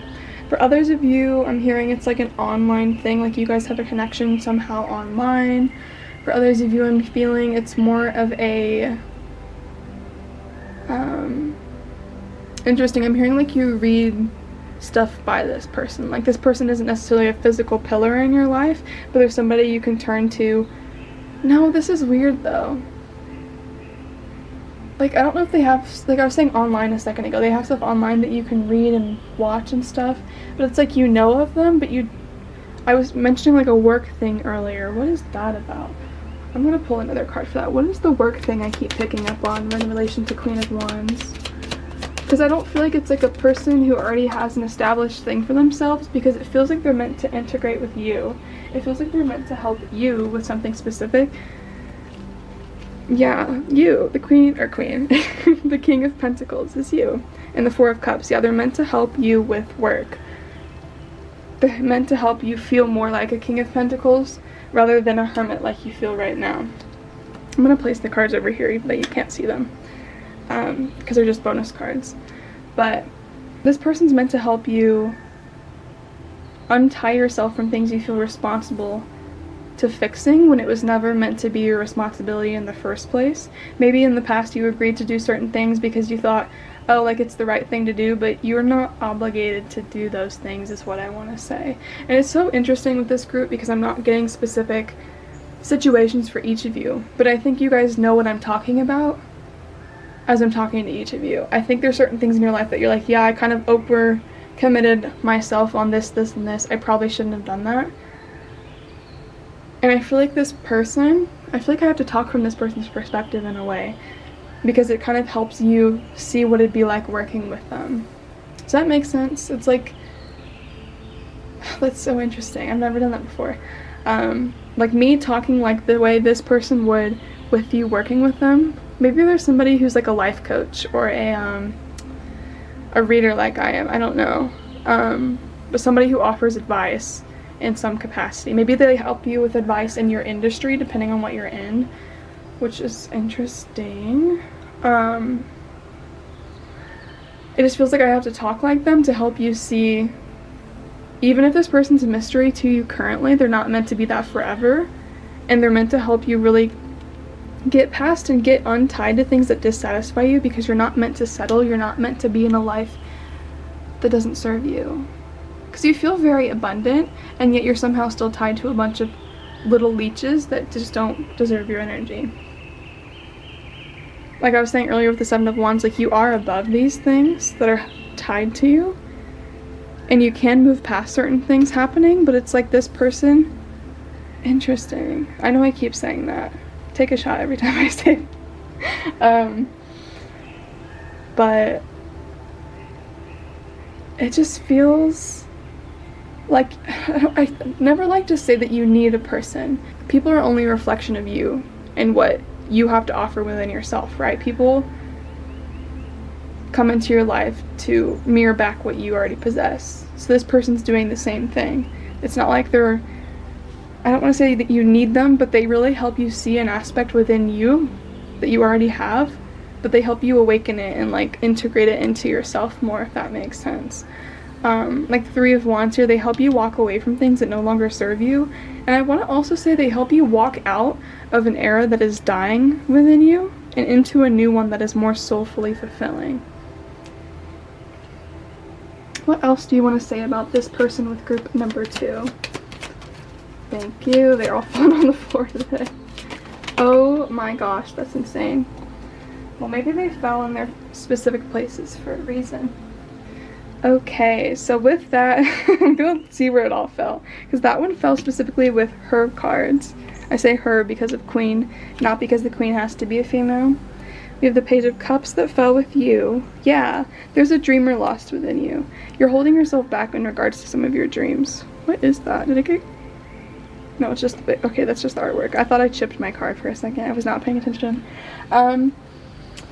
We have the Three of Wands, which is the same exact card as this. Yeah, this person is here to teach you. Sorry, I'm getting a lot of messages at once. They're meant to teach you how to move past the past. I want to say you tried to close a chapter in your past. In the past. It's like I want to say you created a project, or you created something, or perhaps like wherever you work, there was something you did to try to close a chapter on a certain era, and it didn't work the way you wanted to. It reminds me of a reading I did weeks and weeks ago, I want to say, where it was like you created a project for something and you just weren't proud of it. It didn't come out the way you wanted to, and this person could help you do it in the way you were, I want to say, energetically imagining, because it's not like you had a certain idea of this in your head, but you had a certain feeling you wanted it to feel like, and that was not encapsulated. But this person could help you do that. It's like this person has that spark of fire. I just keep thinking of all of the flames around them. They have the spark that you're looking for to help bring this thing into existence the way you were imagining. Like, they help fuel the dreamer that you have within you. Because we also have the Star card, which is so lovely. I think this person could be younger than some of you, because I also kind of get this energy of like, since they're slightly younger, they have a fresh set of eyes on things that you might not have. And it's not that you're like old and you don't have a fresh perspective, but it's like since they're from, I want to say, a different generation in a way, so they could be like a good deal younger. They just have different cultural experiences and different perspectives in that capacity, because they're literally from a different generation. We also have the Two of Pentacles that flew out earlier. Number 3. Yeah, it feels like this person's coming up because they unlock a dreamer side within you. Because we got you as the King of Pentacles and the Queen of Swords. You're usually very methodical. You usually just trust your logical nudges, not as necessarily your emotions. And I do want to say, I think you have trusted your emotions in the process of your career, but it isn't to the extent that you could. Like, you're at this point now in your journey with this new era. I keep wanting to say new era that you're doing, the new phase of what your career is, where you want it to be more authentic and you want it to be more raw and more honest. And your guys are so funny. They're like, yeah, this person, they're talking about them, this person has no filter, so they can help you with that. I think this person might struggle with having a filter. This person, the reason they're like the key to your new era and helping you embody it is because whatever limits you've set on yourself, this person's really bad at setting those limits on themselves, which is so funny. I feel like this person, how do I want to put it? I feel like they try to like, what do I want to call it? It makes me think of like corporate games. Like this person's tried to like be polite and play like, do like normal career things, but they're just not suited to it. They're not good at doing the typical job stuff. Like they're not good at just respecting authority because they're your boss. They're not good at that stuff. They're not good at not having some conversations at work because they're not work appropriate. Like this person doesn't have a typical filter in that way because they think a lot of the norms are stupid. That's so interesting. That's such a random thought. But I think that's a good example of why they're bringing this person up, is because this person is rather different from you. And so it's like, it's so funny. I feel like a younger sibling dynamic kind of sometimes, like when you, because I was saying earlier there might be an age difference, but it's like when I think of this person and you, sometimes the things they say that you're like, what, why are you saying this in front of me? Like you should not be saying this in front of me. And this person's like, what are you talking about? Like it doesn't matter. And so they're trying to like, your guides are trying to show you that this person, maybe that's the fire they keep talking about. Like they have this spark about them, this spark of authenticity about them, where it's like they just be themselves and everyone else gets to react to it. Because this person, I don't know, I keep wanting to say they don't filter themselves. And it's not that they're like impolite or rude or anything of the sort. It's just that they are not going to break themselves down to be digestible for other people. I think they've really gotten over that in their lives, even if they are younger than you, because I feel like you guys still filter yourselves to some capacity for, I'm hearing, your audience. So like if you're a leader in your work, we were talking about your work earlier, you could filter yourselves for your audience. This person is bad at doing that. This person's bad at putting on a front, we'll call it that. They just are who they are. You see them and you get what you get. But it's even funnier to me because I think there's a lot of mystery, like we were saying earlier, about this person that you guys can't grasp. It's like, despite all of this stuff about them being put on the table, you still don't know a lot about them because they're good. Oh, this is interesting. They're good at being authentic and honest, but they don't reveal things they don't want to as well. That's such an interesting duality. I didn't expect that. They will teach you how to, interesting, it's like the new era. And you could work in a work group is what I wanted to say, because we had the Three of Pentacles fall perfectly on top of them. They could be helping in regards to some career aspect with a group though, because the Three of Pentacles is a collaborative thing. But it feels like they're going to help you and your group, if you're in a group, take what resonates. Learn how to not filter yourselves as much, but to also keep the secrets you want to keep because you don't owe anybody anything. And it's like learning that you can open one door that's more honest, that's more authentic, that's more free and unfiltered, but you also don't have to reveal everything. You know what I mean? You can still remain on this throne of sorts with this card here and move forward and have this new era where there's more doors unlocked with you. I want to say your audience. Maybe it's just for some of you, it's your coworkers. Maybe you're trying to build a whole new audience. Like maybe you sell certain things. Maybe you create an art of some sort, like physical media, like you paint or you draw or something. Maybe you sing. Maybe you it could be anything, honestly, guys. But you guys feel like you're doing something new in regards to your career, and it's like this person's teaching you how to be authentic, but also keeping the boundaries that you want out of safety reasons, especially. And the Three of Swords, it's like going to heal something within you. It's going to heal, I want to say, the lost dreamer within you, because yeah, this person has no limits. It's like they have no filters. I keep hearing that. They have no filters, they have no limits. Your guides are so funny. They're like ticking off all these boxes. Like you're gonna notice all these things about them instantly. Like with the Two of Pentacles, you're gonna look at these things and you're like, can we handle that? Like, can we handle someone who's that different? And I think at first it might feel like a juggling act in the beginning, because you're like, this is like a lot. Like this is very different from what I expected. Like this is a lot more triggering and a lot more uncomfortable, because I even want to say, like, say you're in a work group situation and you bring this person in, this person could trigger a lot of people or like throw off a lot of people because they're so different, but it's because you're not used to the energy you're drawing in. I think this person embodies the energy of your new era, like I keep saying over and over. But I don't think you guys have realized how different you would need to be to have the things you want. Does that make sense? I know it's a rather complex way I've been explaining it, but you guys might have had an idea of what you want your future to feel like or be like, but you don't know how to get there, right? We were saying that earlier. Right now it's still in the beginning stages with the Page of Cups, but this person is like the star. Like, they can do this. They're very familiar with being able to figure this out, live a life like this, because they already do. But I think you guys have wanted to live the way they live, but you didn't know how different it actually was to embody it versus just want it. I hope that makes sense. So like at first it might be a juggling act if you bring this person into your workspace, because it's like, wow, this is a hell of a lot different. This is a lot more than we thought we were bringing on. And I think that's why we got the Knight of Pentacles at first, is because it's like a journey of working with them. It's like getting used to this at first.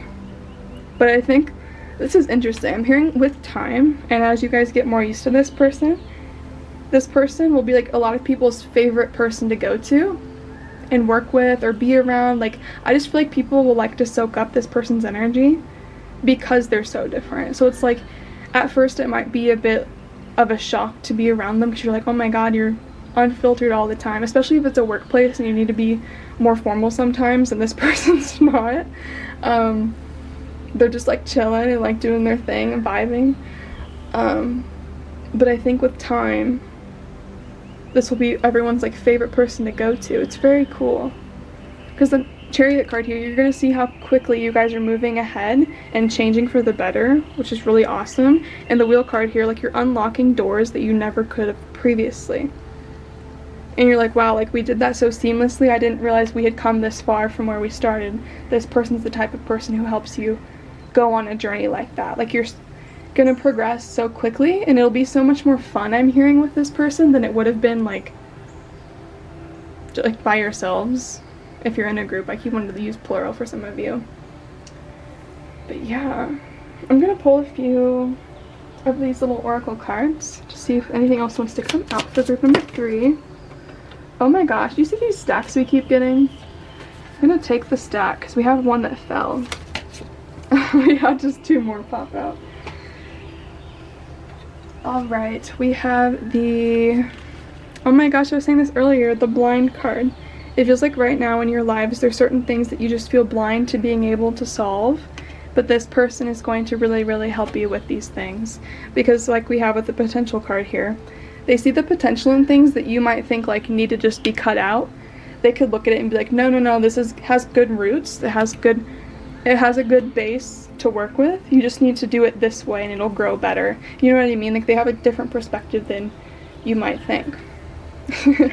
We have Storm. Yeah, it might be a bit rocky at first. This person's just a trailblazer, and they're even in like their own community, like where they're from. So like being brought into your community, which it feels rather different from them, it's gonna be extra different, you know what I mean? So it's like, it might feel like a storm at first, but I think it'll become very fun very quickly, especially when you get to see other people in your group. And I want to say, like, I'm hearing staff, so it's not just like your immediate group, it's like seeing like even like I'm hearing staff. It makes me think kind of like if we're going with a typical corporate thing, like an office, it's like you have like the main people you're working with, and then you have like the side people. I feel like the side people are also swept into the storm with this person, and it's just like really fun to watch people react to them, because I'm hearing it's just funny, especially from your perspective, because I think you'll get used to it kind of quickly, because you're the one who brought them in. You anticipated this. You guys feel like the leader, and it's like, yeah, I knew this was gonna happen. Good luck all of you for dealing with this, because you just knew. I feel like you have this, it's like an older sibling, but you're like, yeah, I knew this would happen. Good luck everybody, let's get used to this together.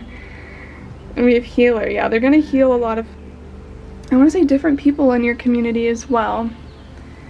they're just gonna really heal out any parts of you or your group, if you're in a group, that don't serve you anymore and aren't helping you propel forward. And also like filters that aren't serving you and are toxic, they're gonna help get rid of those as well. Like, of course there's one thing with boundaries, but there's another thing of filtering yourself because you feel like you can't be authentic, feeling like you're gonna get judged for being authentic. This person will help heal that. I'm hearing this person also has a lot of weird interests, so it's like, and I just feel like they're a yapper. I feel like they're gonna talk to you guys about all different weird things, and it's like, that's the beauty of being with this person and having them in your group, is like, there's no topic you can't talk about with this person, and so it reestablishes what boundaries you guys want in your workplace. See, I said you guys, so it could be a group, again, for some of you. I'm going to pull one of these animal totem cards, so when you guys see said animal, you guys can use it as a sign that you're on the right path. What animal do you want? Oh, I think that was a turkey. That's was it a turkey? Yeah, turkey spirit, number 61. Give with gratitude and grace. Number, yeah, 61, so that might be significant for some of you. But yes, if you see a turkey, you're on the right path apparently. Group number 3, I want to thank your guides and my guides as well as you for being here today. If you feel called, please feel free to like, subscribe, or comment. I always love to hear from you guys. And yes, until our next reading. Hi group number 4, you guys had the gold foil tarot deck. And yes, let's get into your mystery reading. Group number 4 is angels, guides, and ancestors that serve your highest good. What message do you have for group number 4?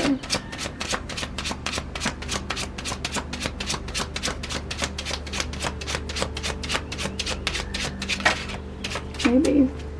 What messages do you have for group number 4 today?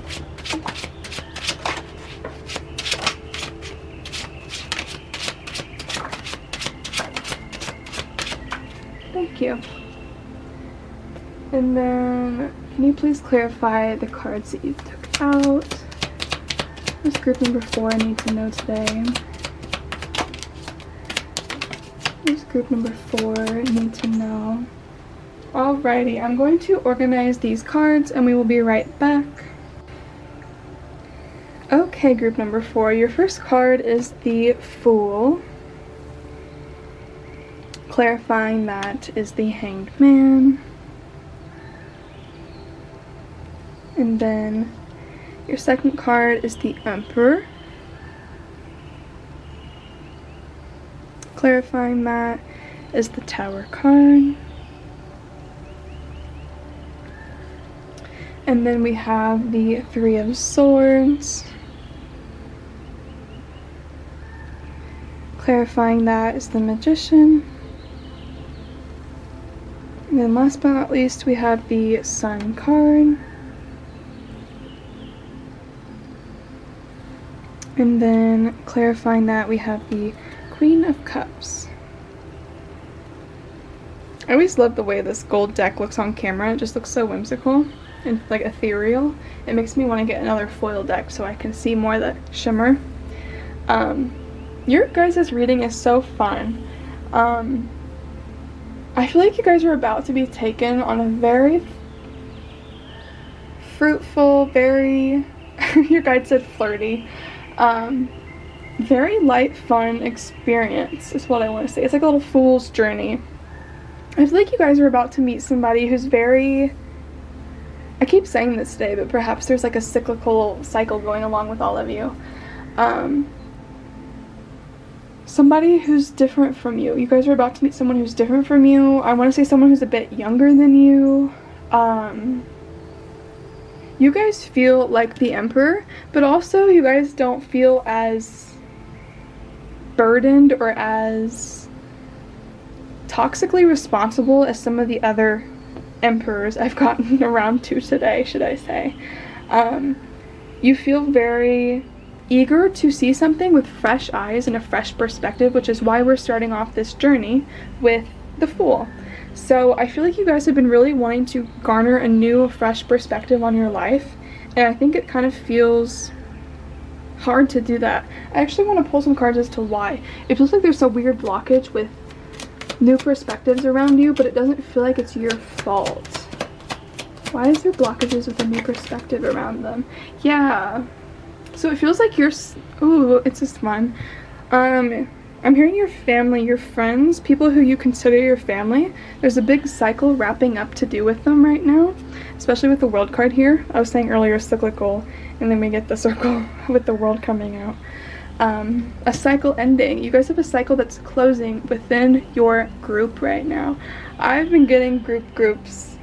Oh my goodness. I've been channeling groups for the past few weeks, so this does not surprise me that more is coming out this week. But we've finally come to the point with, I feel like this is, my group number 4 always feels so familiar. Like, I feel like I know you guys. But you guys have finally reached the point, and I feel like if you guys have been watching group number 4 readings, I don't know how many times it's been the same person, but it does feel very similar to some of you. Like, I feel like a few of you do watch the same number pile, if that makes sense. But it feels like the chapter that I've been discussing with some of you for ages that you wanted to close because you wanted a fresh new experience in your life is finally upon us, is what it feels like. Because this group, I feel like for weeks, and I know of course it can be different people, but intuitively I do feel like there are people from my previous group 4s watching this group now, which is why I'm bringing it up several times. You guys have been wanting a new beginning with someone. We were talking about a Queen of Swords / Queen of Cups. Somebody who's very skilled speaking. Someone who is, I'm hearing like a talker in general. Somebody who, with the Queen of Cups, they're intuitive. They're very caring is what I'm hearing. They're very, you guys are saying sensual. They're so funny. But this person, because I want to say they're a bit younger than you, like I said in the beginning, they help you see things with a very, very different perspective. They could also be from a different place. I feel like for some of you that's relevant, which is why they have such a different perspective. But I also think for some of you it's just also like the age difference. There might be an age difference that if you're from slightly different generations, you can learn new stuff from them because you've experienced different things, right? But I think the reason this is finally coming in is because your friends, I want to say, but also with the 4 of Wands, like that's like your home, that's your family. Those are people who feel like platonic soulmates, but it could also be your literal family depending on you guys watching and what it resonates for you. But there's a cycle closing within that group, and that's why this new person's getting brought into this group. Does that make sense? So with the Emperor card here, I feel like this is you, but I also feel like there's another person within your group that feels like a leader, that feels like a pillar within your group in this way, in the same way that you are. And I feel like there's been a recent epiphany surrounding you and this person where you want to, I'm hearing you want to take a chance on something. Huh. I'm going to actually pull a card for what that is. You want to take a chance on something. What are they taking a chance on? The Queen of Wands. That's this person. Every queen's just going to come out today. You're taking a chance on this person. Perhaps it's very unorthodox for you guys to do. It's not something that you guys are drawn to often. Maybe this is a very coveted group. You guys are very protective. It does feel of this group. I keep getting drawn to the circle here and the circle here. I feel like there's a big barrier around your family. I'm gonna say family, not just friends. Like it feels like family even if it is friends. So bringing a new person in is a very big deal, but it feels like whoever is in charge of your group, because it doesn't just feel like you feel like a pillar of this group, but I keep seeing a group when I channel it. I feel like I have to say that because I don't know if some of you watching are solo. So if you are solo currently, I think that this reading will resonate more once you have met the people who feel like this. Or if, interesting, I'm hearing if you don't have anybody currently, you could be the person getting brought into their group. So you could be the reverse watching this, and you're like watching this for more guidance, which is interesting. Like more of a behind the scenes look. Anyways, it feels like with the Queen of Swords here, the reason that you guys are taking a chance on this person and the reason that you are drawing and attracting this person into your life is because with the Magician card here, this person unlocks a lot of inner power within each of you. It feels like this person has the ability to see potential in you guys. Again, I keep wanting to say plural for all of you. That you aren't able to see within yourselves. It just feels like a very, I want to say a pure perspective, but it's interesting because with the Queen of Swords here, this person could be rather blunt, even if they are very, like, I want to say soft and caring, but at the same time they have this edge to them. They have this ability to cut through things and see what is actually relevant and what is not, and this person would be very honest about those things. And I think you and whomever else is a pillar, I want to say like 3 people in your group are like pillars, if you will. Like when I think of like, oh, we have to go clear it with the other people, it's like 3 main people, maybe 4, but I get more 3. Like you had to like talk with them before allowing this person in. And it's not that you didn't have to check with everybody, because there could be more than 3, but it's like you really had to get the opinion of like at least 3 people who are also like an emperor figure like you are. I'm hearing this could be like the oldest people in the group, or it could just be the people who are the most mature is what I'm hearing. Like most, like a leader. Sorry, group number 3, I had to go mess with my bandage from my knee surgery the other day. I got my stitches out finally, but I realized I was wearing shorts, so I didn't have to like cover it, and so I'm trying to like let it heal anyways and air out and stuff. So I had to go take a break. But with the Sun card here, this person, the first thing I got when this card came out is that you will adore this person. I feel like this is going to be one of your favorite people to hang around when you guys do finally meet. And when this person I'm hearing integrates into your group, I feel like this person, like, you'll dote on them, which is so funny that that's the word coming out, because it's, I don't know, it's kind of an old word, but you'll dote on them. Like, you'll love being around this person and you'll adore being in their company. Anything else about what this group, thank you.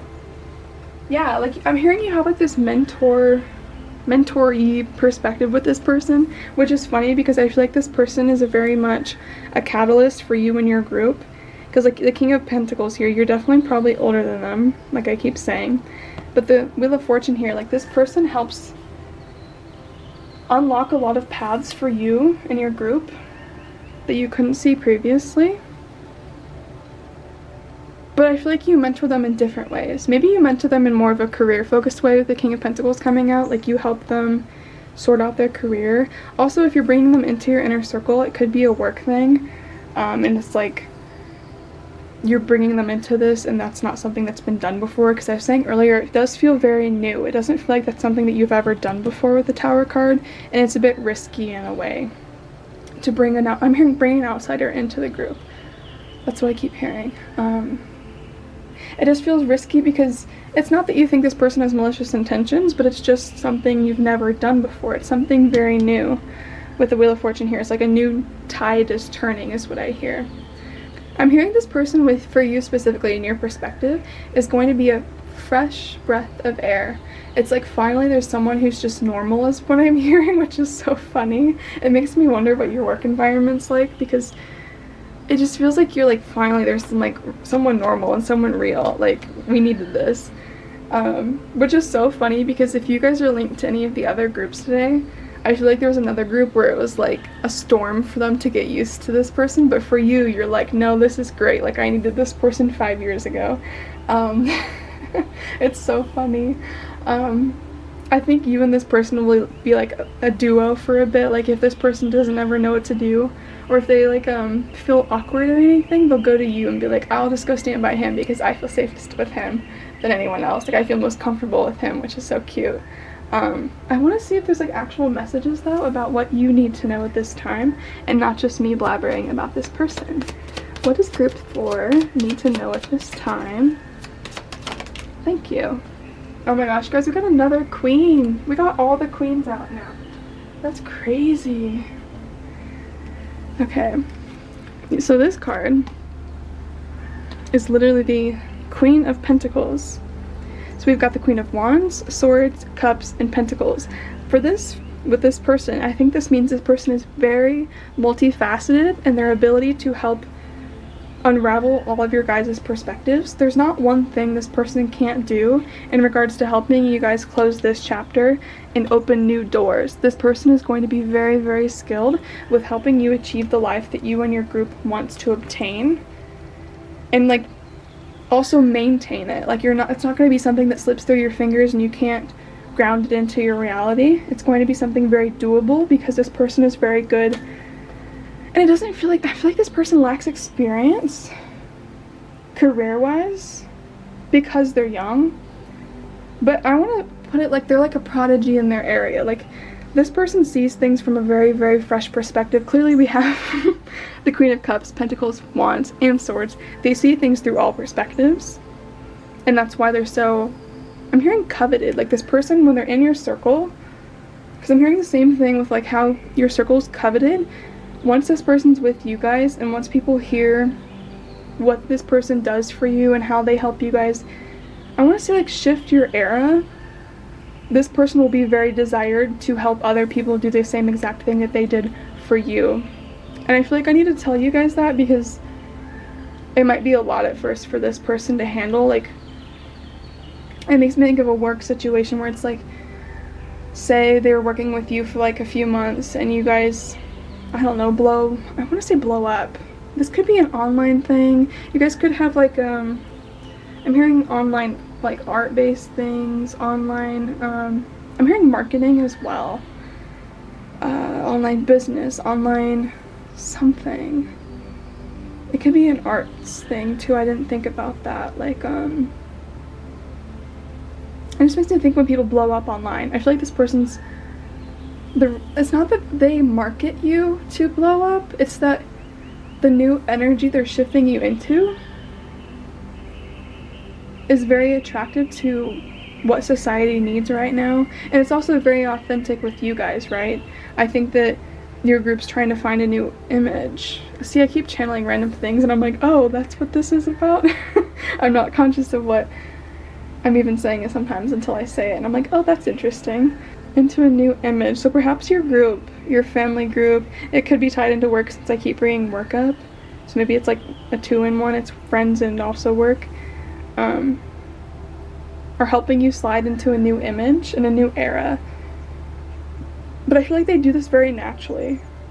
I also honestly think just being in this person's presence naturally brings out this new era. Like, yes, they're going to help you with like opinions and like giving you advice when needed. They feel like an advisor of some sort. It's not necessarily like they have expertise in one area, because I keep emphasizing like they're good at everything if you need them to be. They're good at that, anything you really need them to be good at. I'm hearing they just like read things really well, like the energy of things really well. Yeah, like an advisor role is what it feels like. But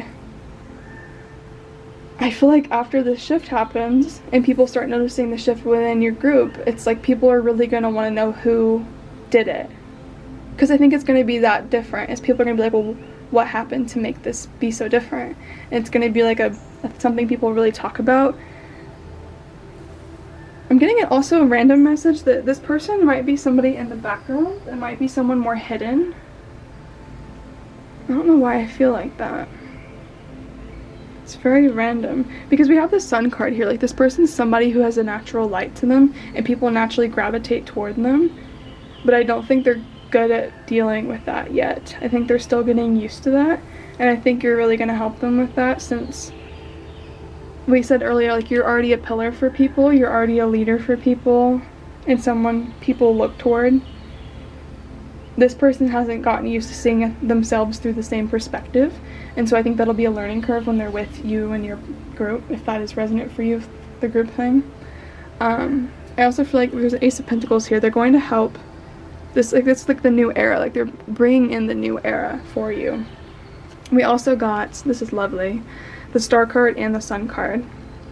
We got both. We have the Sun card already out, but it's like they're birthing a new age where I'm hearing you're able to dream your wildest dreams and ground them into existence. There's no limits, because this person doesn't see limits on themselves, and so they teach you to do the same exact thing. And that's why I was saying this person doesn't feel like they always are teaching you, like in a typical, we sit down and we learn this.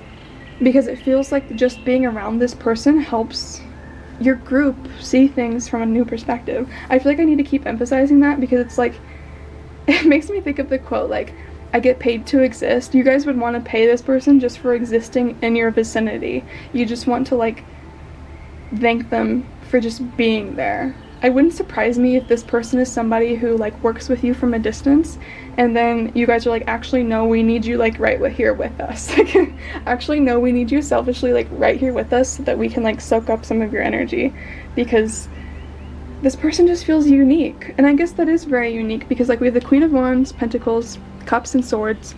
How often do you find somebody who can do it all, right? Seems a bit rare.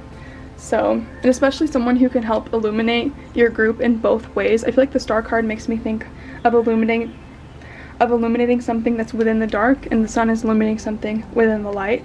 They're doing both things for your group, for your collective.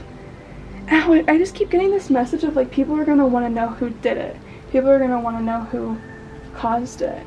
What is the deal with that? What is the thing I'm getting with like this queen person being in the background and then not anymore? I'm hearing like people are nosy. Yeah, we got the Three of Cups and the Nine of Swords.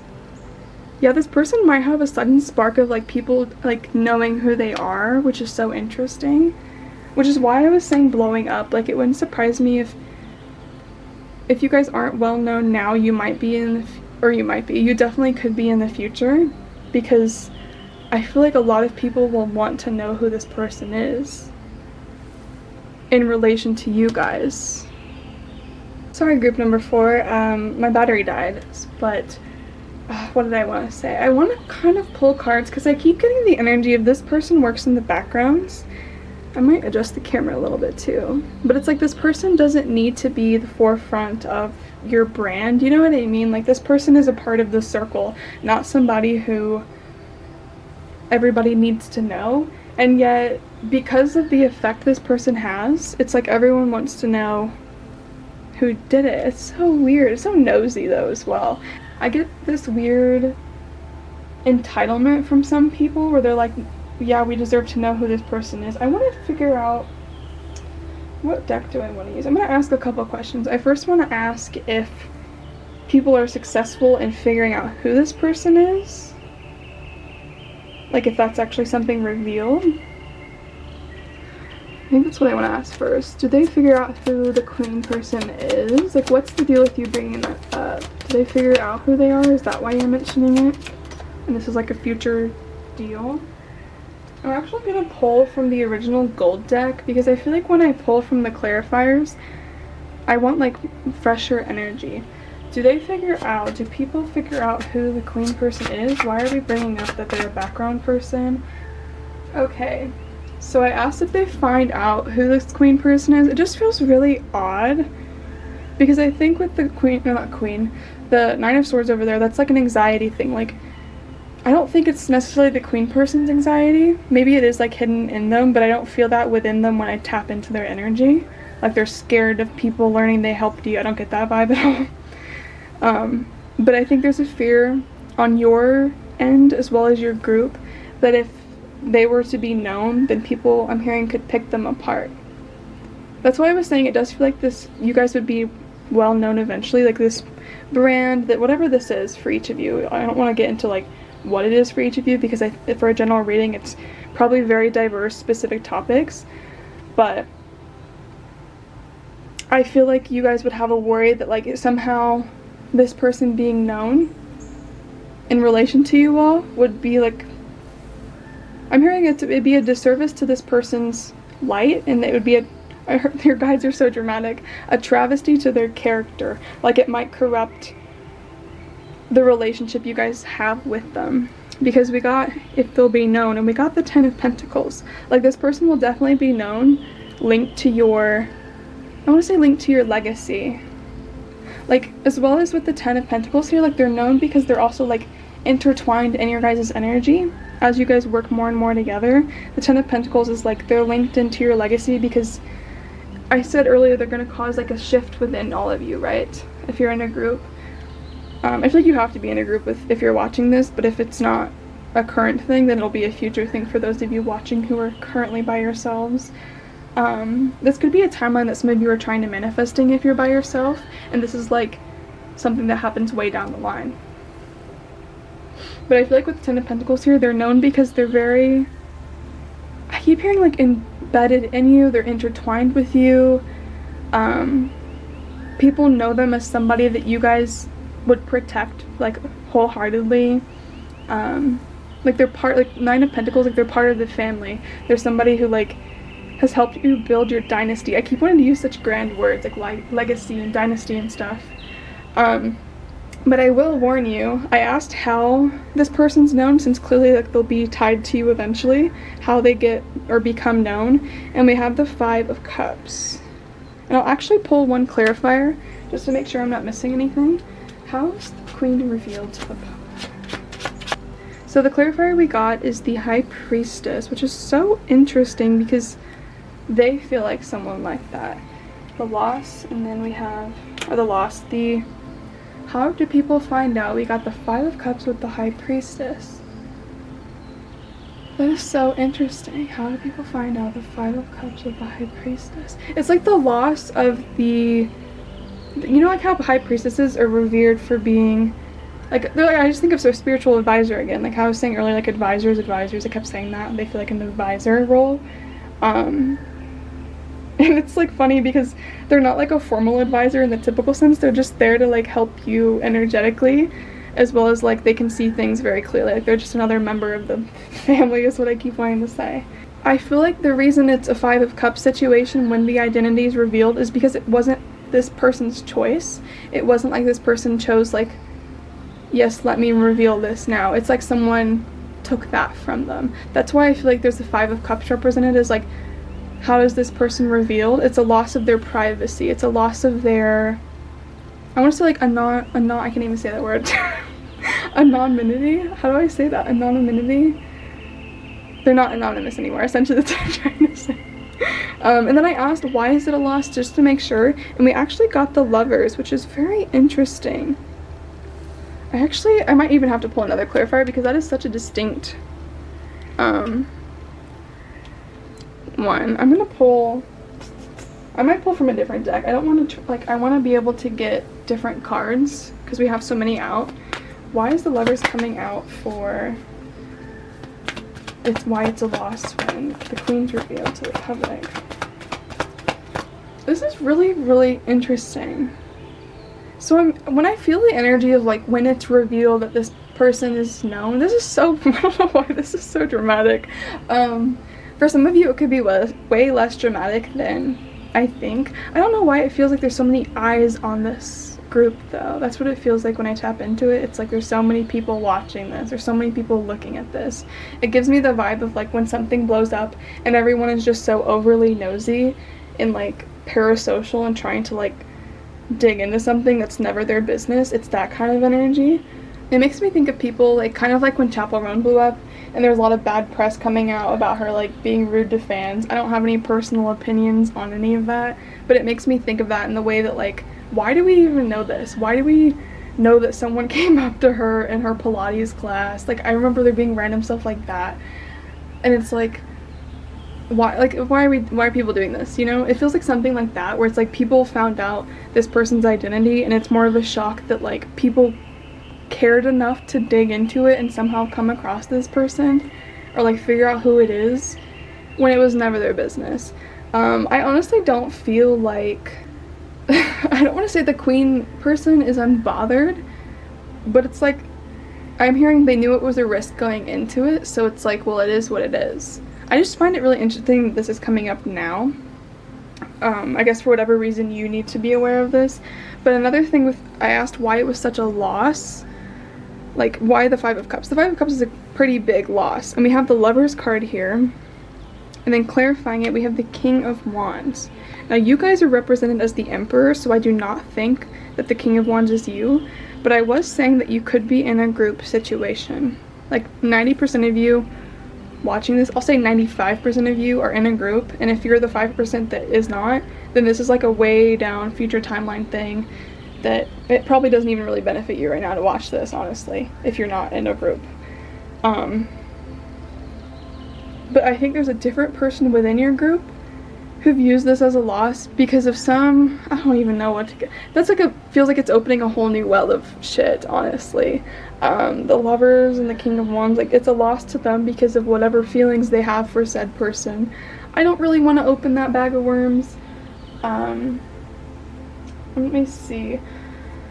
It feels like the loss of their anonymity, I hope I'm saying that right, causes a loss in someone else because it's like they have, someone in your group has feelings for this person or will develop feelings for this person, and they think that, like, now that they're not hidden anymore, the odds of certain things playing out are very slim. I don't know why this is something they'd want you to know now, though, because this feels so far into the future that, like, timelines shift and mold and change all the time. Why is this getting brought up now?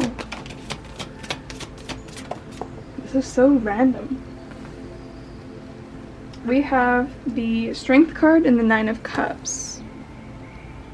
I think they're bringing this up because despite this being a thing that happens down the line, obviously timelines mold and change, so this could happen, it could not, depending on how the future plays out. But I think that might be, like, something that you've thought about, that's like, we were saying earlier that there's, like, a risk factor, and you've thought about that aspect too, like, well, should this person always be someone private? Should this be somebody who we reveal to people someday? I would just say that it's something that would naturally play out on its own. People are fucking nosy, so if it happens, it happens. If it doesn't, it doesn't. But I will say with the Strength card and Nine of Cups here, don't let the fear of something like that happen. Oh, I can't talk. Don't let the fear of something like that happening hold you back from pursuing something that feels right, that feels like something that could really spark a new evolution within your group. Don't, like, let it worry you or take away your strength, because overall this does feel like a very fruitful, beautiful thing, and even if something like that did happen, it doesn't feel like it impacts the queen as much. It might be like a temporary, like, shit show, you know how things go. But it doesn't, I don't feel any heavy problems, like literal toxic problems, like danger to this person's life problems, you know what I mean, and vice versa for you. It doesn't feel like the relationship between you guys is ruined if something like that were to happen. I think that's why that's coming up. So maybe that's something that you wondered about, or you and, I'm hearing that the other, like, leaders in your group debated, but it doesn't feel like something that'll ruin the group, is what I'll say. Anything else for group number 4? Thank you. Yeah. We have the Dreamer card, as you guys saw. Yes, I love that I'm putting this nearby the star. This person's going to help you as well as your group dream new things into existence and to have faith that they will happen. We have spiritual guidance. Yeah, I kept saying this person feels like an advisor, especially a spiritual advisor. They don't have to be, but I just really feel like this person has a sharp intuition, even if they're not playing, like, a spiritual role. We have Void. I think this is also why that stuff was coming up about this person and the potential of, like, their identity being leaked. It's like, with this connection, you just have to trust in the unknown. You just have to trust that, like, even if this could happen, trust that it'll all be okay, and if the worst case scenario happened, it's not going to unravel every good thing that happened in between. And then we have the Lovers card again. I do feel like this person feels like a platonic soulmate. I feel like this person, I'm hearing, like, it feels like you've met your match in a friendship. Like, you feel like you've met someone who you can just be really honest and authentic with, and you don't have to have any walls up. That Lovers card feels a lot different from this Lovers card over here about someone else in your group. It just feels more pure and more light, and I feel like you guys are very like-minded mentally, and you guys could have a lot of good conversations mentally as well. It's very lovely. I'm going to pull one of these animal cards, so when you see this animal, you'll know it's a sign that you're on the right path. Oh wow. Oh, there's 2. That's poetic. I was just saying you guys are like a pair. And now we got 2. We have Buffalo Spirit number 10. The abundant universe will provide. And then the other card we got was the Brown Bear Spirit number 9. Take time out. Yeah, I think this person will teach you how to rest as well. Lovely. I love that it's like 9-10 or 10-9, like as a progression in a way. That's really cool. I think that's all I have for you guys today, group number 4. I want to thank your guides and my guides as well as you for being here today. If you feel called, please feel free to like, subscribe, or comment.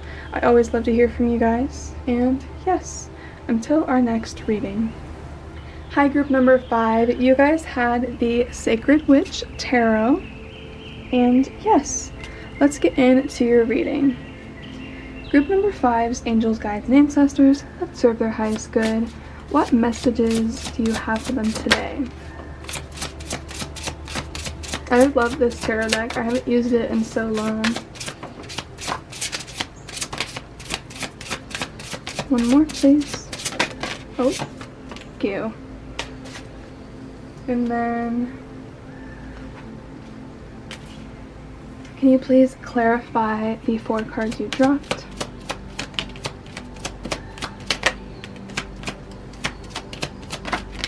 Thank you. I'm going to organize these cards and we will be right back. Okay, your guys' first card is the Empress. I'm going to try to shine the light closer to you guys. Clarifying that, we have the Ace of Swords. We have the Ace of Wands. Clarifying that, we have the 2 of Swords. Then we have the 7 of Swords.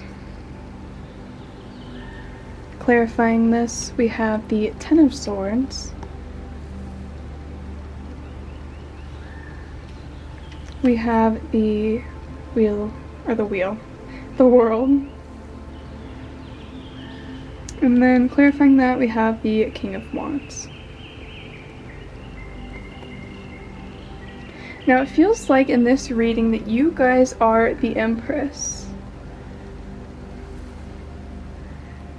Yes. It feels like there's recently something that you've had an epiphany on, something that you've had an idea to act on is what I want to say, especially with the Ace of Wands here. However, in order to act on this thing, you have to trust in the unknown. You have to trust in pursuing it blind. And I think you guys, yeah, your guides are saying you already have acted on this thing and you've already been pursuing it. And I'm hearing it's because you realized that choosing nothing wasn't an option. Like, you had to do one thing or the other, or else you were going to be tangled in this mental prison. But it's like, now that you've acted, I said that funny, now that you've acted, you've become this Empress figure because you're trusting in yourself wholeheartedly. You're trusting in the random, why am I talking so funny in this group? Random mental epiphanies you get, you trust them. And it's like, I'm hearing you have like a notebook where you write down all of your random things you brainstorm. I'm also randomly hearing that you guys might get animals as signs very often. I'm getting drawn to the deer over here. But, oh, I'm also hearing that whatever you guys wear, color theory plays a lot of behind the scenes roles in how you manifest things. So like if you're trying to manifest, like I think some of you are trying to manifest love or a partner, wearing red, wearing pinks, even wearing greens related to the heart chakra are really going to help this group. Putting a lot of colors around you that resonate with a new reality you're trying to manifest is going to be very beneficial for this group. Because I think it kind of helps this group soak in a new reality. It helps you trust in yourself because you're constantly surrounded by new things you're manifesting. Vision boards would be a very good thing for this group, being able to see something constantly and remind yourself that you have it, that you've earned it, that that is your life and you've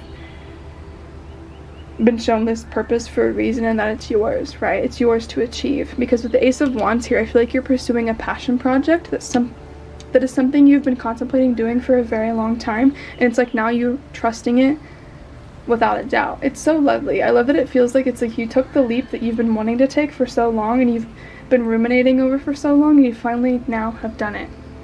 Because of this, because the ending of your old life is not just a figment of your imagination anymore, because it's now an actual physical thing happening, I think you're going to see things from the behind the scenes of your life.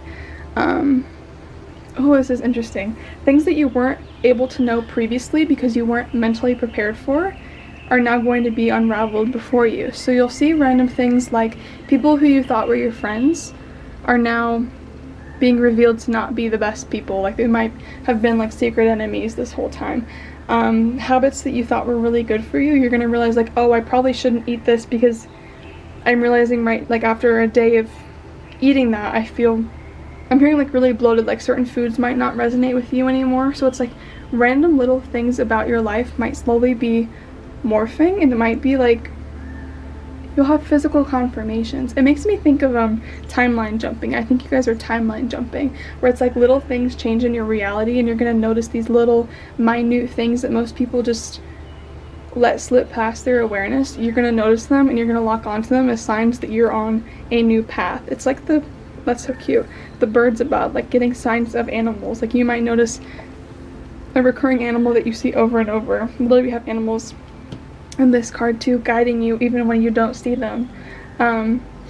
It's really funny because I was gonna pull an animal card at the end of this group anyways, so I love that it's like a big thing for you guys in this group as well. But the reason all of these things are shifting and the reason you're timeline jumping so drastically is to reach your divine counterpart, the King of Wands. Now, he could be a Leo, Aries, or Sagittarius. He does not have to be. I say he, I don't know, I think it's because it's a king, but it does not have to be a male. I think it's more of the fact that this person's a leader, and it's someone that people look up to, and it's someone who has a lot of confidence. I'm hearing a lot of, like swag, that's funny. I feel like there's just a very intense aura as well. Like people look at them when they come into the room. It makes me think of a specific soulmate reading I did ages ago. But it's like you're wrapping up a lot of cycles very swiftly, and it's like this is your reward at the end of the tunnel. Like the World card, you're wrapping up this big cycle, and at the end of it, that's the king, right? That's what's clarifying it. That's the king. It's interesting because your group feels rather like straightforward, but I feel like there's more underneath the surface. What am I missing with group number 5? Yeah, I really feel like, and I think you guys are doing this already, acting as if everything in your reality is inevitable is essential to you right now. So whatever it is that you're manifesting, because I was saying earlier, it feels like a lot of you are manifesting really big things with the Magician card here. You're quantum manifesting. Like you have to think of it as it's going to happen. There's no if, like what ifs, whatever. It's going to happen. And that's why I feel like I keep wanting to encourage you to immerse yourself in things that remind you of this new reality, is because you need to harness a mindset of it's inevitable. I don't know why it feels so imminent. I'll pull a card in a second to see why. We have the 9 of Cups. And we also have the 7 of Wands. Yeah. Living in a state of fulfillment. Living in a state of you already have the life you want. You already have all of these things. Don't let yourself linger in any small things in your reality that seem to be going wrong, because I always word it as it doesn't anchor into your reality unless you give it the power to do so. If there's like little things happening, like I keep thinking of something with cars. So maybe you guys are having car troubles, but like if your car breaks down, it's like, well, maybe my car had to break down because if I drove sooner I would have gotten in an accident, or maybe if I drove sooner I would have encountered this person at work or wherever you were going, and I wouldn't have wanted that. Like that would have been worse for me. So there might be like minute shifts in your day-to-day life that you need to not focus too heavily on, or else it'll manifest recurring ways to teach you the same cycle, right? This girl, I was on TikTok the other day, and she was talking about how, like, she's talking about the laws of the universe, and she was saying there's a law of balance where, like, if you fixate on something and you're really, really upset about it, the universe has to let it happen to prove to you that the bad thing can happen. I hope that makes sense. So like if I'm so focused, like she was talking about pets getting sick. If your pet, if you found out they're really ill and you fixate and you're like, they can't die, they can't die, they can't die, they're going to die to teach you the lesson that you can't not let go. You have to learn to have a bird's eye view, as shitty as it is sometimes as a human, having a bird's eye view and being like, and it's hard, it's really hard, especially with things like that where like it's been related to pets or things that are very dear to your heart.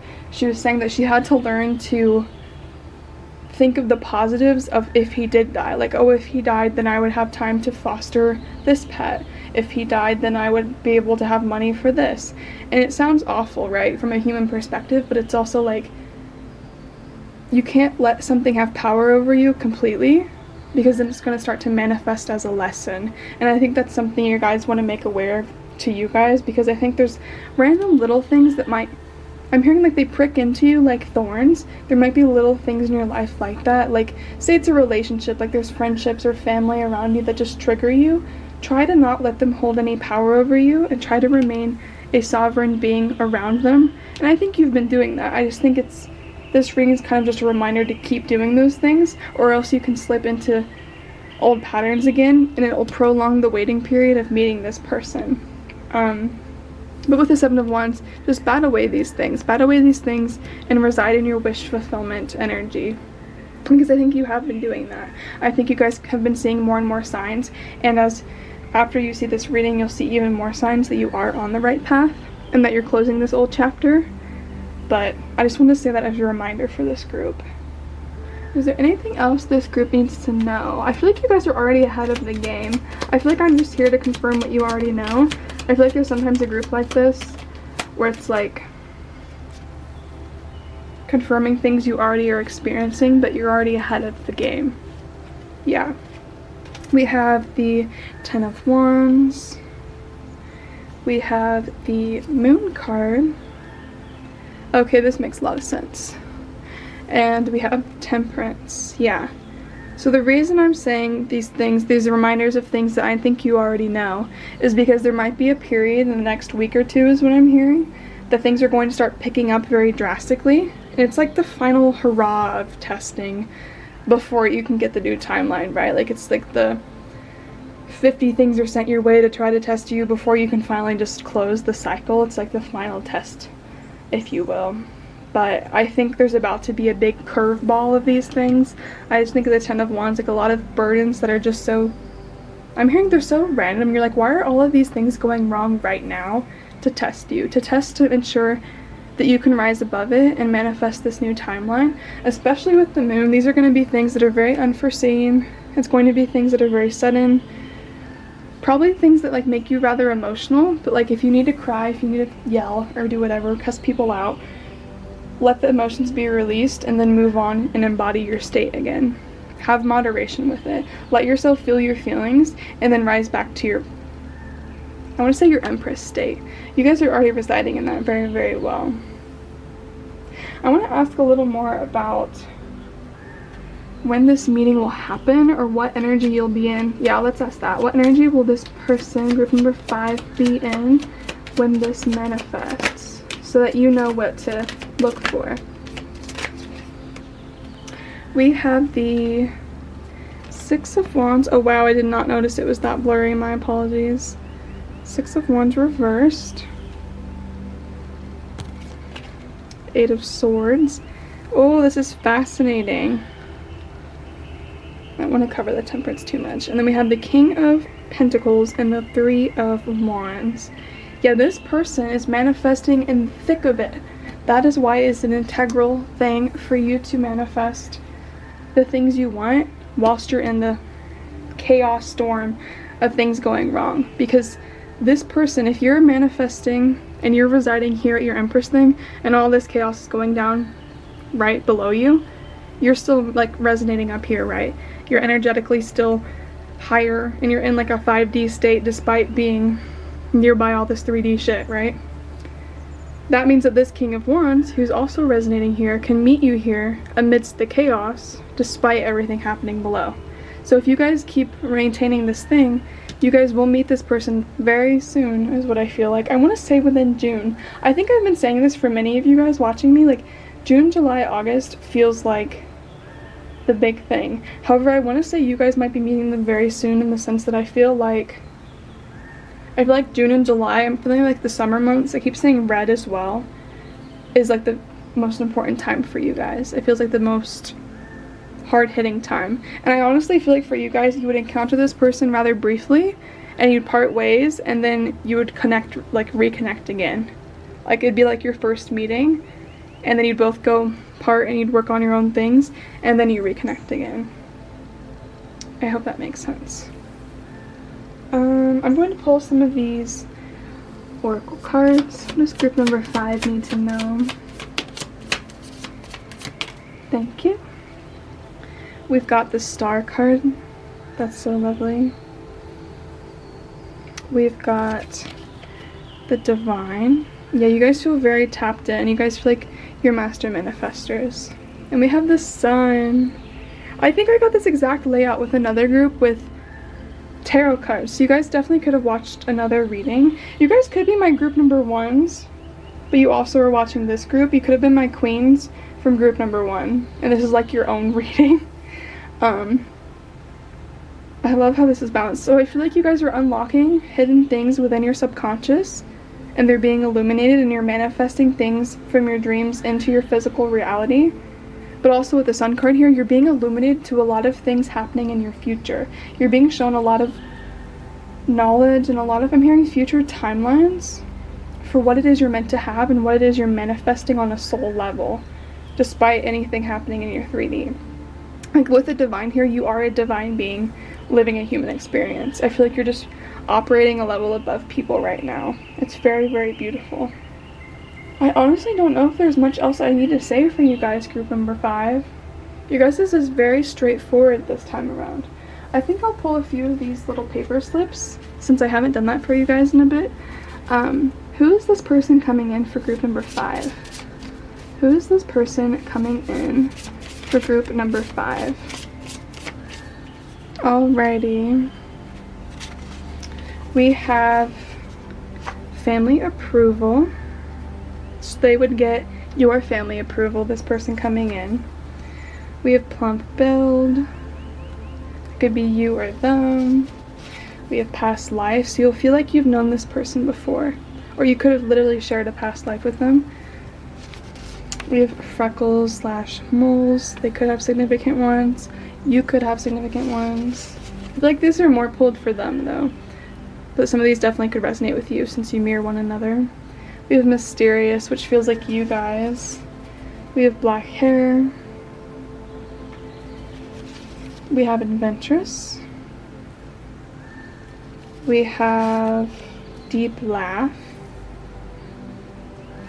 We have curly hair. We have blue eyes. And we have spiritual. And then last but not least, I'm going to pull one animal totem as what sign shows that you guys are on the right path. Ooh, this one's so cute. So your guys' animal is the dragonfly spirit, number 22. Truth transcends illusion. I love that. That's like your guys' motto right now. Because you guys know what you're manifesting, you know your truth, you know what you want. And it transcends any illusion happening down below here in the 3D. That is so beautiful. I love that we're ending with that. And literally it has like a little crown. You guys see that? That's like you guys, the Empress figure. That is so cute. 22 could be significant to some of you as well. But yes, I think that's all I have for you today, group number 5. I want to thank your guides and my guides as well as you for being here today. If you feel called, please feel free to like, subscribe, or comment. I always love to hear from you guys. And yes, until your next reading.